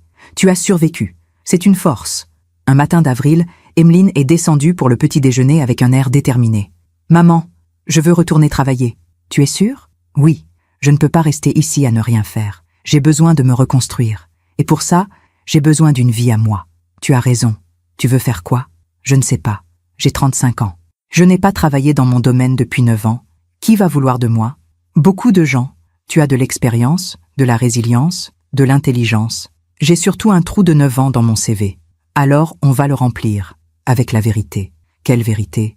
Que tu as géré un restaurant. Que tu as travaillé dans des conditions difficiles. Que tu as survécu. Personne ne voudra entendre ça. Détrompe-toi. Les recruteurs cherchent des gens solides. Et toi, tu l'es. Elle a commencé à chercher. Elle a mis à jour son CV. Elle a contacté d'anciennes relations de la galerie où elle travaillait avant Jérôme. Certains ne se souvenaient pas d'elle. D'autres lui ont répondu avec froideur. « Pourquoi êtes-vous parti? Pourquoi ce trou de 9 ans? Qu'avez-vous fait pendant tout ce temps ?» Elle répondait avec honnêteté. « J'étais mariée. Je travaillais dans le restaurant de mon mari. Les choses n'ont pas fonctionné. Maintenant, je recommence. Parfois, ça suffisait. Parfois, non. Un jour, elle est rentrée d'un entretien particulièrement difficile. Elle s'est effondrée sur le canapé. Je n'y arriverai jamais. Pourquoi tu dis ça? Parce que c'est vrai. Je suis vieille. Je suis abîmée. Je n'ai rien à offrir. Tu as 35 ans. Ce n'est pas vieux. Dans le monde de l'art, si. Ils veulent des jeunes, des fraîches, des dynamiques, pas des femmes brisées qui ont passé 9 ans à laver des assiettes. Alors change de domaine. Pour faire quoi? Ce que tu veux. Le monde est ouvert. Elle a ri, amèrement. Le monde est ouvert pour ceux qui ont confiance en eux. Pas pour moi. J'ai réfléchi. Puis j'ai eu une idée. Emmeline, et si tu utilisais ton expérience? Quelle expérience? Ce que tu as vécu. L'emprise, la manipulation, la reconstruction. Pour faire quoi? Pour aider d'autres femmes. Elle m'a regardée, incrédule. Tu veux que je devienne... Quoi? Une assistante sociale? Pourquoi pas? Ou une accompagnatrice, une formatrice, une conférencière. Il y a des associations qui cherchent des témoins, des survivantes qui peuvent parler, aider, inspirer. Je ne suis pas une inspiration. Si, tu l'es. Tu ne le vois juste pas encore. Elle a réfléchi pendant plusieurs jours. Puis, un matin, elle m'a dit « D'accord, je vais essayer. » Essayer quoi? De témoigner, de parler, de transformer cette douleur en quelque chose d'utile. Tu es sûr? Non, mais je veux essayer. Arnaud m'a mise en contact avec une association spécialisée dans l'aide aux femmes victimes de violences conjugales et d'emprise psychologique. Ils cherchaient des témoins pour leurs ateliers, des femmes qui avaient survécu, qui pouvaient parler sans filtre, sans honte. Emmeline a rencontré la directrice, une femme de 50 ans, solide, directe. « Mo, vous seriez prête à témoigner devant d'autres femmes? » Je pense oui. Pourquoi? Parce que si mon histoire peut aider ne serait-ce qu'une personne à ouvrir les yeux, alors tout cela aura eu un sens. La directrice a souri. Vous commencez quand? Le premier atelier a eu lieu début mai. Emeline avait maintenant 35 ans et demi. Moi, 60 et quelques mois. C'était dans une petite salle communale du 15e arrondissement. Une quinzaine de femmes, toutes âges, toutes origines, toutes brisées. Emeline était terrifiée. Je ne peux pas faire ça. Si, tu peux. Qu'est-ce que je vais leur dire? La vérité. Et si elles me jugent? Elles ne te jugeront pas. Elles te comprendront. Elle est montée sur la petite estrade. Elle a regardé ces femmes. Elle a respiré profondément. Puis, elle a commencé à parler. Bonjour, je m'appelle Emeline. J'ai 35 ans. Et pendant 9 ans, j'ai été prisonnière. Silence. Pas dans une cave. Pas avec des chaînes. Mais dans un restaurant. Avec un homme qui m'aimait, disait-il. Elle a raconté. Tout. La rencontre. Le charme. Les premiers signes. L'isolement progressif. Le travail gratuit. Les dettes. La honte. La peur. Un jour, ma mère m'a trouvée en train de manger des restes dans une cuisine. J'avais tellement faim. Tellement honte. Je pleurais. Et quand elle a confronté mon mari, il a ri. Il a dit « Cette idiote ne mérite que ça ». Les femmes écoutaient. Certaines pleuraient. D'autres hochaient la tête. Ce jour-là, j'ai compris quelque chose. Je méritais mieux.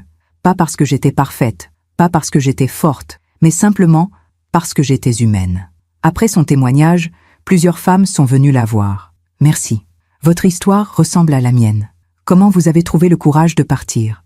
Emeline répondait avec douceur. Ce n'était pas du courage, c'était de la survie. Et j'ai eu de l'aide, ma mère, un avocat, des preuves. Vous aussi, vous pouvez partir. Vous n'êtes pas seule. Ce soir-là, en rentrant à Versailles, Emeline était silencieuse. Elle regardait par la fenêtre. Les lumières de Paris défilaient. Maman? Oui? Aujourd'hui, j'ai senti quelque chose. Quoi? De l'utilité. Pour la première fois depuis des années, j'ai senti que ma vie avait un sens. Ta vie a toujours eu un sens. Peut-être. Mais aujourd'hui, je l'ai ressenti. Les mois ont continué. Emeline a témoigné régulièrement. 1 fois par semaine. Puis 2 fois. Puis plus. Elle est devenue formatrice bénévole pour l'association.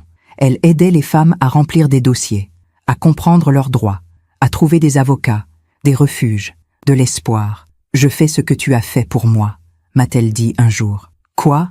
Je ne lâche pas, même quand elles résistent, même quand elles ont peur. Je reste. En juin, 6 mois après son départ du restaurant, Emeline a reçu une lettre du tribunal. Le divorce était prononcé, officiellement, légalement.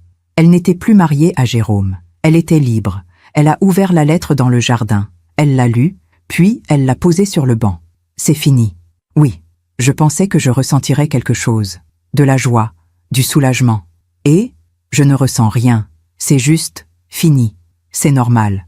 Ce n'est pas une victoire. C'est juste la fin d'une erreur. 9 ans d'erreur. 9 ans d'apprentissage. Elle m'a regardé. Tu crois vraiment ça? Oui.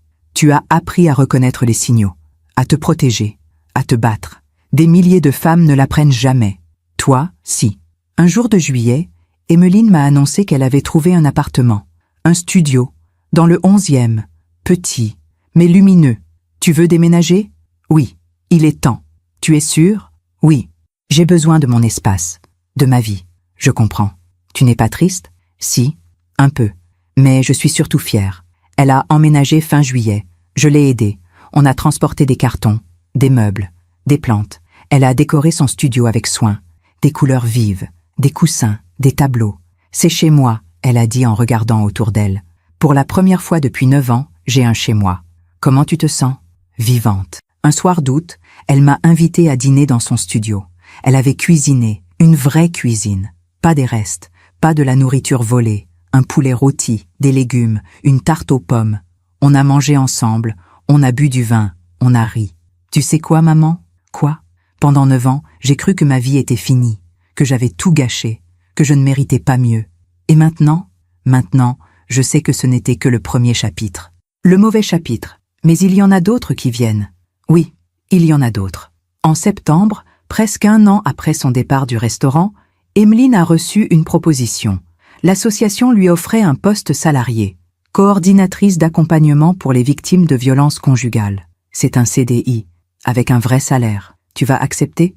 Oui, c'est ce que je veux faire. Aider, transformer ma douleur en force pour les autres. Je suis fière de toi. Maman? Oui, si je suis là aujourd'hui, c'est grâce à toi. Non, c'est grâce à toi. Moi, j'ai juste ouvert la porte. Toi, Tu as eu le courage de la traverser.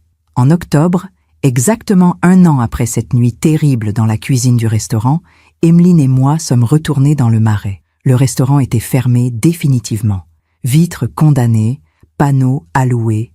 On s'est arrêté devant. « Tu veux entrer ?» j'ai demandé. « Non, je veux juste regarder. »« Ah, qu'est-ce que tu ressens ?»« Rien, c'est juste un bâtiment vide. Il n'a plus de pouvoir sur moi. » Elle s'est tournée vers moi. « Tu sais ce que j'ai compris ?»« Quoi ?»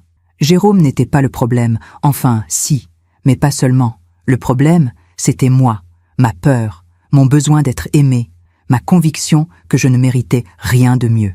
Et maintenant, je sais que je mérite tout. Le respect, la dignité, l'amour, mais le vrai, pas celui qui détruit. On a marché le long de la Seine. Le soleil se couchait, l'eau brillait. « Maman ? Oui ? Tu te souviens de ce soir-là, quand tu m'as trouvée dans la cuisine ? Oui. Tu as dit quelque chose. Viens avec moi, maintenant. Je m'en souviens. À ce moment-là, j'ai eu 2 choix. Te suivre ou rester. Oui, j'ai failli rester. Je sais. Qu'est-ce qui m'a fait changer d'avis ? La main que tu as serrée, la mienne. Tu as choisi la vie. Elle a souri. Oui, j'ai choisi la vie. Nous sommes rentrés à Versailles ce soir-là. Emeline est repartie dans son studio. Et moi, je suis restée dans ma maison, seule. Mais pas vraiment, parce que ma fille était vivante, libre, reconstruite. Et c'était tout ce qui comptait. Quelques semaines plus tard, en novembre, j'ai appris par Arnaud que Jérôme avait quitté Nice. Il est parti où ? Je ne sais pas. Il a disparu. Personne ne sait où il est. Et les dettes ? Effacées pour Emeline. Lui, il les traîne toujours, où qu'il soit. Bien. Vous ne voulez pas savoir ce qu'il devient ? Non. Il fait partie du passé. Et le passé ne mérite pas mon attention. 2 ans ont passé. 2 ans de silence. 2 ans sans nouvelles de Jérôme. Emeline avait 37 ans maintenant. Moi, 62. Elle travaillait toujours pour l'association. Elle était devenue responsable régionale. Elle formait d'autres accompagnatrices. Elle témoignait dans les écoles, les entreprises, les tribunaux. Sa vie avait un sens. Elle avait même rencontré quelqu'un. Un homme doux, patient, respectueux. « On prend notre temps », m'avait-elle dit. « Je ne veux plus me précipiter. C'est sage. » J'ai appris. Un mardi de décembre, mon téléphone a sonné. Un numéro inconnu. « Allô ? Madame Desmarais ? » « Oui, c'est Anaïs. Vous vous souvenez de moi ? » Anaïs, l'ancienne serveuse. « Oui, bien sûr. Comment allez-vous ? » ?»« Bien, très bien même. J'ai trouvé un nouveau travail. Mais je vous appelle pour autre chose. »« Quoi ? » ?»« J'ai des nouvelles de Jérôme. » Mon cœur s'est serré. « Je vous écoute. » « Il est revenu à Paris. Il y a 6 mois. Il a ouvert un nouveau restaurant, dans le 18e. »« Un nouveau restaurant ? » ?»« Oui, petit, discret, mais il est là. » « Comment vous savez ça ? » ?»« Je l'ai vu, par hasard. Dans la rue, il était avec une femme, jeune, très jeune, bien sûr. Merci de m'avoir prévenu, Anaïs. Vous allez le dire à Emeline ? Je ne sais pas. J'ai raccroché. J'ai réfléchi longtemps. Devais-je dire à Emeline que Jérôme était de retour ? Qu'il recommençait ? Avec une nouvelle victime ? Ou fallait-il laisser le passé où il était ? Finalement, j'ai décidé de ne rien dire. Emeline était en paix, reconstruite, heureuse. Pourquoi rouvrir cette blessure ? Mais le destin en a décidé autrement. 3 semaines plus tard, Laurent m'a appelé, le détective, que je n'avais pas contacté depuis 2 ans. « Madame Desmarais, pardon de vous déranger. »« Laurent ? Pourquoi vous m'appelez ? » ?»« Parce que j'ai pensé que vous voudriez savoir. »« Savoir quoi ? » ?»« Jérôme, il est à l'hôpital. Mon sang s'est glacé. Qu'est-ce qui s'est passé ? AVC, accident vasculaire cérébral. Il y a 2 jours. C'est grave ? Très grave. Il est paralysé du côté gauche. Il ne peut plus parler correctement. Je suis restée silencieuse. « Madame Desmarais ? Je suis là. Vous voulez que j'enquête ? Non. Merci, Laurent. C'est suffisant. D'accord. Prenez soin de vous. » J'ai raccroché. J'ai regardé par la fenêtre. Le jardin. Les arbres nus. L'hiver. Jérôme. 44 ans. Paralysé. Seul. Je n'ai ressenti ni joie, ni tristesse. Juste une forme de justice silencieuse. Le corps qui lâche, sous le stress, sous la culpabilité, sous le poids des mensonges. La vie qui rend ce qu'on lui donne. Quelques jours plus tard, Emeline m'a appelé. « Maman, tu as entendu ? » ?»« Entendu quoi ? » ?»« Pour Jérôme. » Mon cœur s'est accéléré. « Comment tu sais ? » ?»« Une ancienne connaissance m'a contacté. Quelqu'un qui travaillait avec lui. Elle pensait que je voudrais savoir. Et comment tu te sens ? Silence. Vide. Je ne ressens rien, ni pitié, ni satisfaction. Juste rien. C'est normal? Tu crois? Oui, il ne fait plus partie de ta vie. C'est un étranger maintenant. Oui, un étranger qui a détruit 9 ans de ma vie, mais qui n'a plus de pouvoir sur toi. Elle a respiré profondément. Maman? Oui, je ne vais pas le voir. Personne ne te le demande. Mais est-ce que c'est cruel de ne pas y aller? Non, c'est de l'autoprotection. Tu es sûre? Certaine. Tu ne lui dois rien, surtout pas ta compassion. Les semaines ont passé. J'ai appris par mes contacts qu'il était sorti de l'hôpital, transféré dans un centre de rééducation. La jeune femme qui était avec lui l'avait quitté. Bien sûr, il était seul, abandonné, comme il avait abandonné Emeline. Un soir de janvier, Emeline est venue dîner chez moi. On a mangé tranquillement. On a parlé de son travail, de ses projets, de sa vie. Puis, au dessert, elle a dit « Maman, je veux te raconter quelque chose. Je t'écoute. La semaine dernière, j'accompagnais une femme au tribunal pour une ordonnance de protection. Et dans le couloir, j'ai croisé quelqu'un. Qui? La maîtresse de Jérôme, celle d'il y a 2 ans, celle des photos. Mon cœur s'est serré. Et elle était là pour déposer plainte, contre un homme, pour violence psychologique. Jérôme? Non, un autre. Mais en la voyant, j'ai compris. Compris quoi? Qu'elle aussi, elle était une victime. Jérôme l'avait utilisée, puis jetée, comme moi, comme toutes les autres. Elle a posé sa tasse. J'aurais pu la détester. Pendant longtemps, je l'ai détestée. Mais là, je l'ai juste regardée, et j'ai ressenti de la tristesse. Pour elle, pour moi, pour toutes ces femmes qui tombent dans le piège. Tu lui as parlé? Non, mais je lui ai souri, et elle m'a souri aussi, comme si on se comprenait, sans mots. Elle a levé les yeux vers moi. Tu sais quoi, maman? Quoi? Je crois que la vraie justice, ce n'est pas la prison, ce n'est pas la vengeance. C'est quoi? C'est de ne plus avoir peur, c'est de vivre, pleinement, librement, c'est de transformer la douleur en force. Tu as raison. Et Jérôme, qu'il soit malade ou pas, qu'il soit seul ou pas, ce n'est plus mon problème. Il récolte ce qu'il a semé. Oui. Et moi, je vis. Quelques mois plus tard, en avril, j'ai appris que Jérôme avait été placé en maison médicalisée. Il ne pouvait plus vivre seul. Sa rééducation avait échoué. Il était diminué, affaibli, dépendant. Je n'ai rien dit à Emeline, parce qu'elle n'avait pas besoin de savoir, parce que sa vie continuait, belle, riche, pleine. Et c'était ça, la vraie justice. Pas la souffrance de Jérôme, mais le bonheur d'Emeline. Aujourd'hui, cela fait 4 ans. 4 ans depuis cette nuit terrible dans la cuisine du restaurant. Emeline a maintenant 39 ans. Moi, 64. Elle s'est mariée l'été dernier, avec Thomas, l'homme patient, l'homme doux, une petite cérémonie. Dans le jardin de ma maison à Versailles, sous le vieux chêne, 20 personnes, des amis, des collègues de l'association, quelques anciennes femmes qu'elle avait aidées. Pas de grande fête, pas de restaurant, juste de l'amour, du vrai. Quand elle a prononcé ses vœux, elle a dit quelque chose qui m'a émue aux larmes. Thomas, je t'épouse aujourd'hui, non pas parce que j'ai besoin de toi pour exister, mais parce que j'existe pleinement et que je choisis de partager cette existence avec toi. Elle avait compris.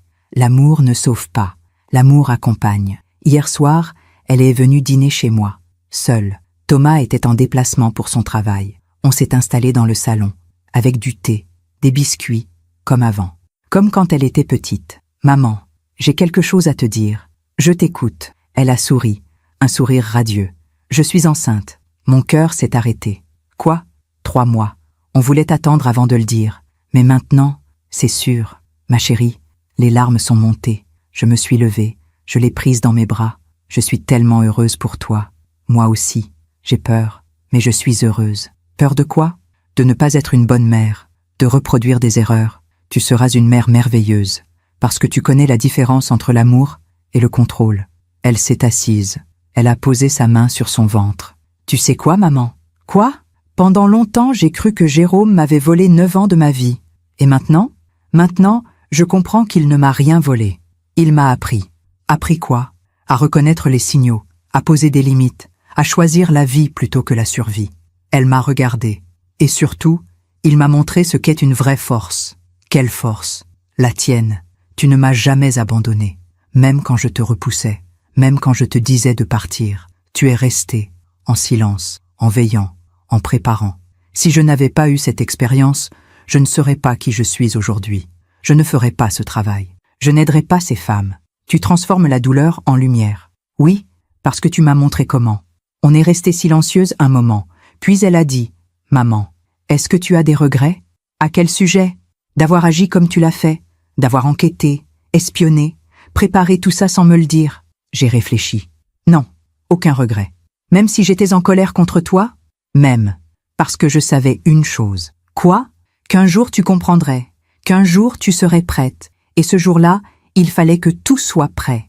Et si ce jour n'était jamais venu, il serait venu, d'une façon ou d'une autre, parce que la vérité finit toujours par éclater. Elle a souri. Tu as raison, je sais. On a ri. Maman? Oui, si mon enfant est une fille, je veux l'appeler Floriane. Comme toi. Mon cœur s'est gonflé. Ma chérie, parce que tu m'as sauvée. Et je veux qu'elle porte ton nom, pour qu'elle sache qu'il y a toujours quelqu'un qui veille. Ce soir-là, après son départ, je suis restée longtemps dans le jardin, sous le vieux chêne, là où elle s'était mariée, là où, bientôt, elle viendrait avec son enfant. J'ai pensé à tout ce chemin parcouru, à cette nuit dans la cuisine, à ces mots terribles.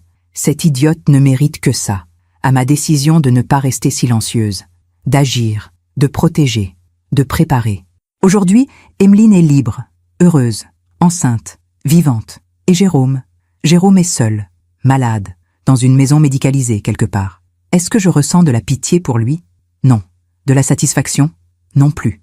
Je ressens juste de l'indifférence, parce qu'il n'est plus rien, un fantôme du passé, une leçon apprise, rien de plus. La vie a rendu ce qu'il lui a donné.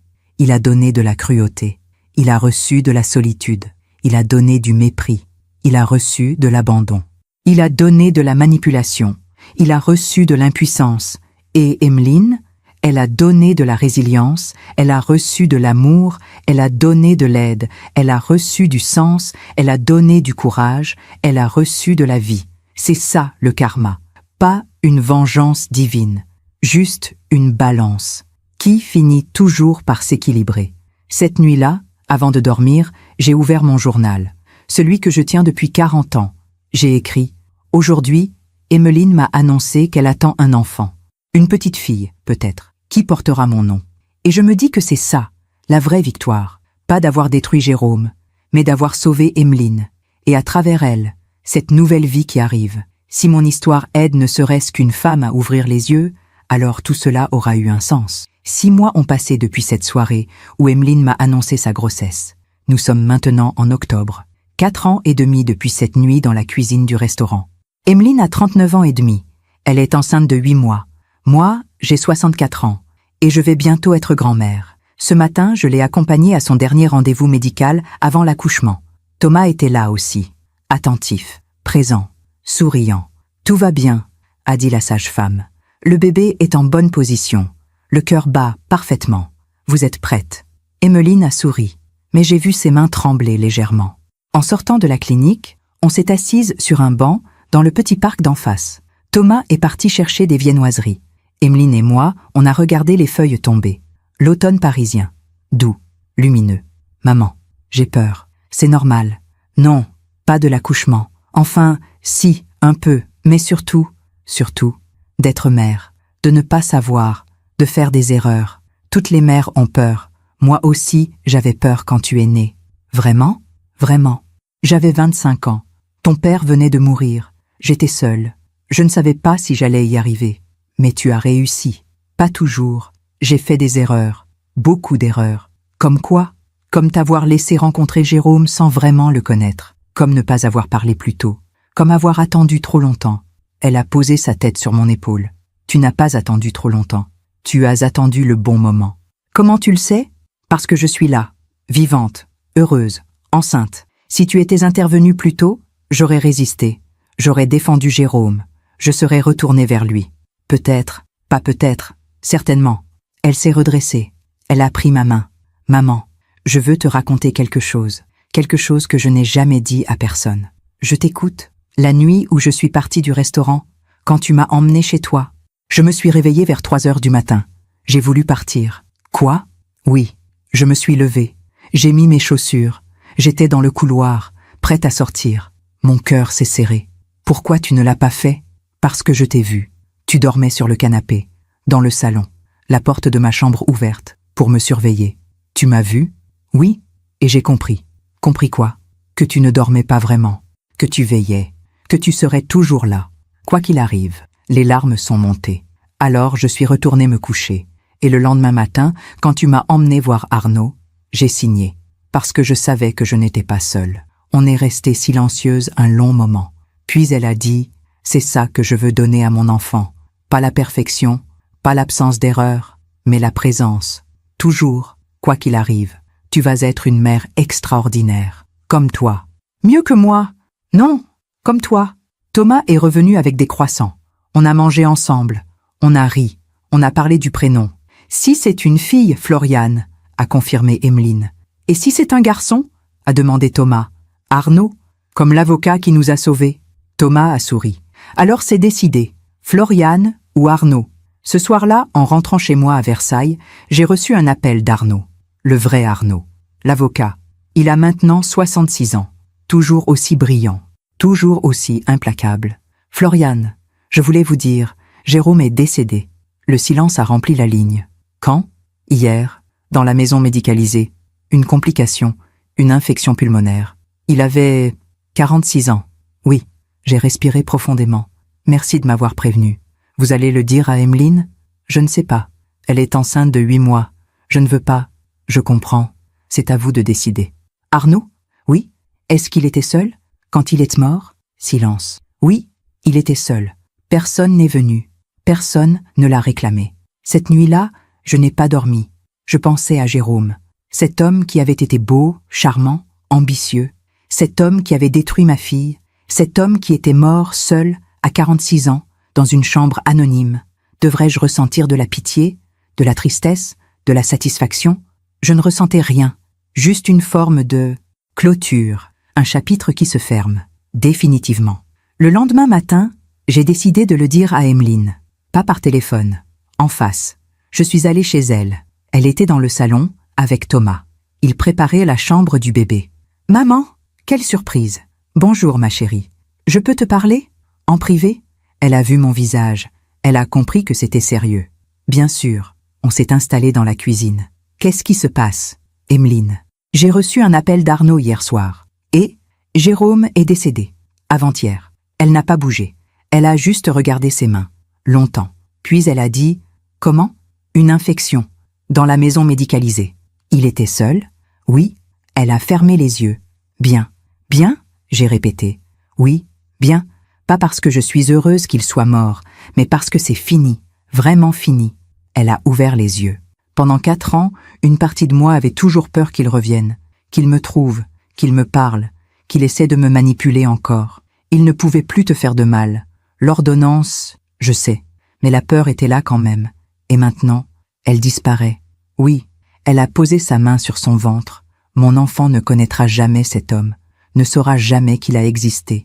Tu ne lui raconteras pas? Peut-être, un jour, quand il ou elle sera assez grand, assez fort, pas pour le connaître, mais pour comprendre d'où je viens, ce que j'ai traversé. C'est sage, c'est toi qui m'as appris. 2 semaines plus tard, fin octobre, à 3 heures du matin, mon téléphone a sonné. C'était Thomas. « Floriane, c'est le moment. On part à la maternité. » J'arrive. Je me suis habillée en vitesse. J'ai pris ma voiture. J'ai roulé à travers Paris endormi. Mon cœur battait vite. Ma fille, mon bébé. Qui allait devenir mère? Je suis arrivée à la maternité à 4 heures. Thomas était dans la salle d'attente. Comment elle va? Bien.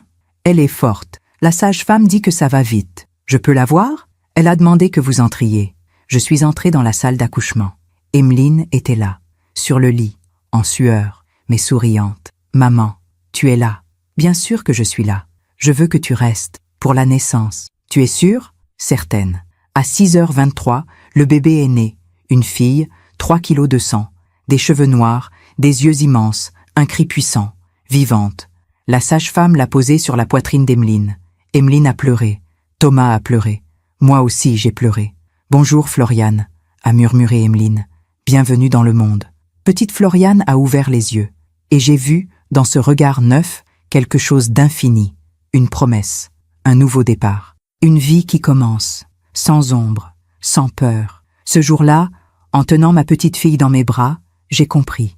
Tout ce que j'avais fait, tout ce que j'avais préparé, tout ce que j'avais enduré, ce n'était pas seulement pour sauver Emeline, c'était pour cette petite fille, pour qu'elle grandisse dans un monde où sa mère est libre, forte, heureuse, pour qu'elle n'hérite pas de la peur, mais de la résilience. Aujourd'hui, petite Floriane a 3 mois. Emeline est une mère merveilleuse, attentive, présente, aimante. Elle continue son travail à l'association, à temps partiel. Elle témoigne toujours, elle aide toujours. L'autre jour, elle m'a dit « Maman, tu sais ce que je dis aux femmes que j'accompagne maintenant ? Quoi ? Que ce n'est jamais trop tard, qu'on peut toujours recommencer, qu'on mérite toujours mieux. C'est vrai. Et je leur parle de toi. De moi ? Oui. Je leur dis qu'une femme de 60 ans a passé 2 ans à préparer mon sauvetage, sans que je le sache, sans que je le demande, juste parce qu'elle m'aimait, Emeline. Et ça leur donne de l'espoir, parce qu'elles comprennent qu'elles ne sont pas seules, qu'il y a toujours quelqu'un qui veille, même dans l'ombre. Ce soir, je suis dans mon jardin à Versailles, sous le vieux chêne. Les étoiles brillent, l'air est doux. Je pense à tout ce chemin, à cette nuit terrible, il y a 4 ans et demi, dans la cuisine d'un restaurant. À cette phrase que je n'oublierai jamais, cette idiote ne mérite que ça. Aujourd'hui, cette idiote est une femme libre, une mère aimante, une travailleuse sociale respectée, une survivante devenue guerrière. Et l'homme qui a prononcé cette phrase, il est mort, seul, oublié. Est-ce que j'ai gagné ? Non, parce que ce n'était pas un combat, c'était un sauvetage. Est-ce qu'Emeline a gagné ? Oui, mais pas contre Jérôme, contre la peur, contre le silence, contre la honte. Et c'est ça, la vraie victoire. Si vous m'écoutez ce soir, si mon histoire résonne en vous, si vous reconnaissez des signes dans votre propre vie, ou dans la vie de quelqu'un que vous aimez, écoutez-moi bien. Il n'est jamais trop tard pour partir. Il n'est jamais trop tard pour demander de l'aide. Il n'est jamais trop tard pour choisir la vie. L'emprise, ce n'est pas de l'amour. Le contrôle, ce n'est pas de la passion. L'isolement, ce n'est pas de la protection. Si quelqu'un vous fait sentir petite, si quelqu'un vous coupe de vos proches, si quelqu'un contrôle votre argent, vos sorties, vos choix, si quelqu'un vous fait douter de votre propre réalité, ce n'est pas vous qui êtes folle, c'est lui qui est dangereux. Et vous méritez mieux. Vous méritez le respect, la dignité, l'amour, le vrai. Ne restez pas silencieuse. Parlez à une amie, à votre mère, à une association. Documentez, gardez des preuves, des messages, des photos. Préparez, en silence, intelligemment. Et quand le moment sera venu, partez, parce que la vie vous attend, de l'autre côté de la peur. Moi, Floriane Desmarais, j'ai 64 ans. J'ai été notaire pendant 35 ans. J'ai perdu mon mari trop tôt. J'ai élevé ma fille seule. Et quand cette fille est tombée dans les griffes d'un prédateur, je ne suis pas restée les bras croisés. J'ai observé, j'ai documenté, j'ai préparé, j'ai agi. Et aujourd'hui, ma fille vit, ma petite fille grandit. Et moi, je peux fermer les yeux en paix, parce que j'ai fait ce qu'il fallait faire, au bon moment, de la bonne façon. Si mon histoire aide, ne serait-ce qu'une femme à ouvrir les yeux. Si elle inspire, ne serait-ce qu'une mère à ne pas abandonner. Si elle donne, ne serait-ce qu'une once d'espoir à quelqu'un qui souffre, alors tout cela aura eu un sens. Merci de m'avoir écouté jusqu'au bout. Si cette histoire a touché votre cœur, abonnez-vous et activez la cloche pour entendre d'autres femmes qui ont transformé la douleur en sagesse. Chaque jour, une femme, une leçon de vie. Partagez cette histoire avec quelqu'un que vous aimez. Parfois, une histoire change toute une journée. Que Dieu vous bénisse. Prenez soin de vous et n'oubliez jamais, vous méritez d'être heureuse. À très bientôt.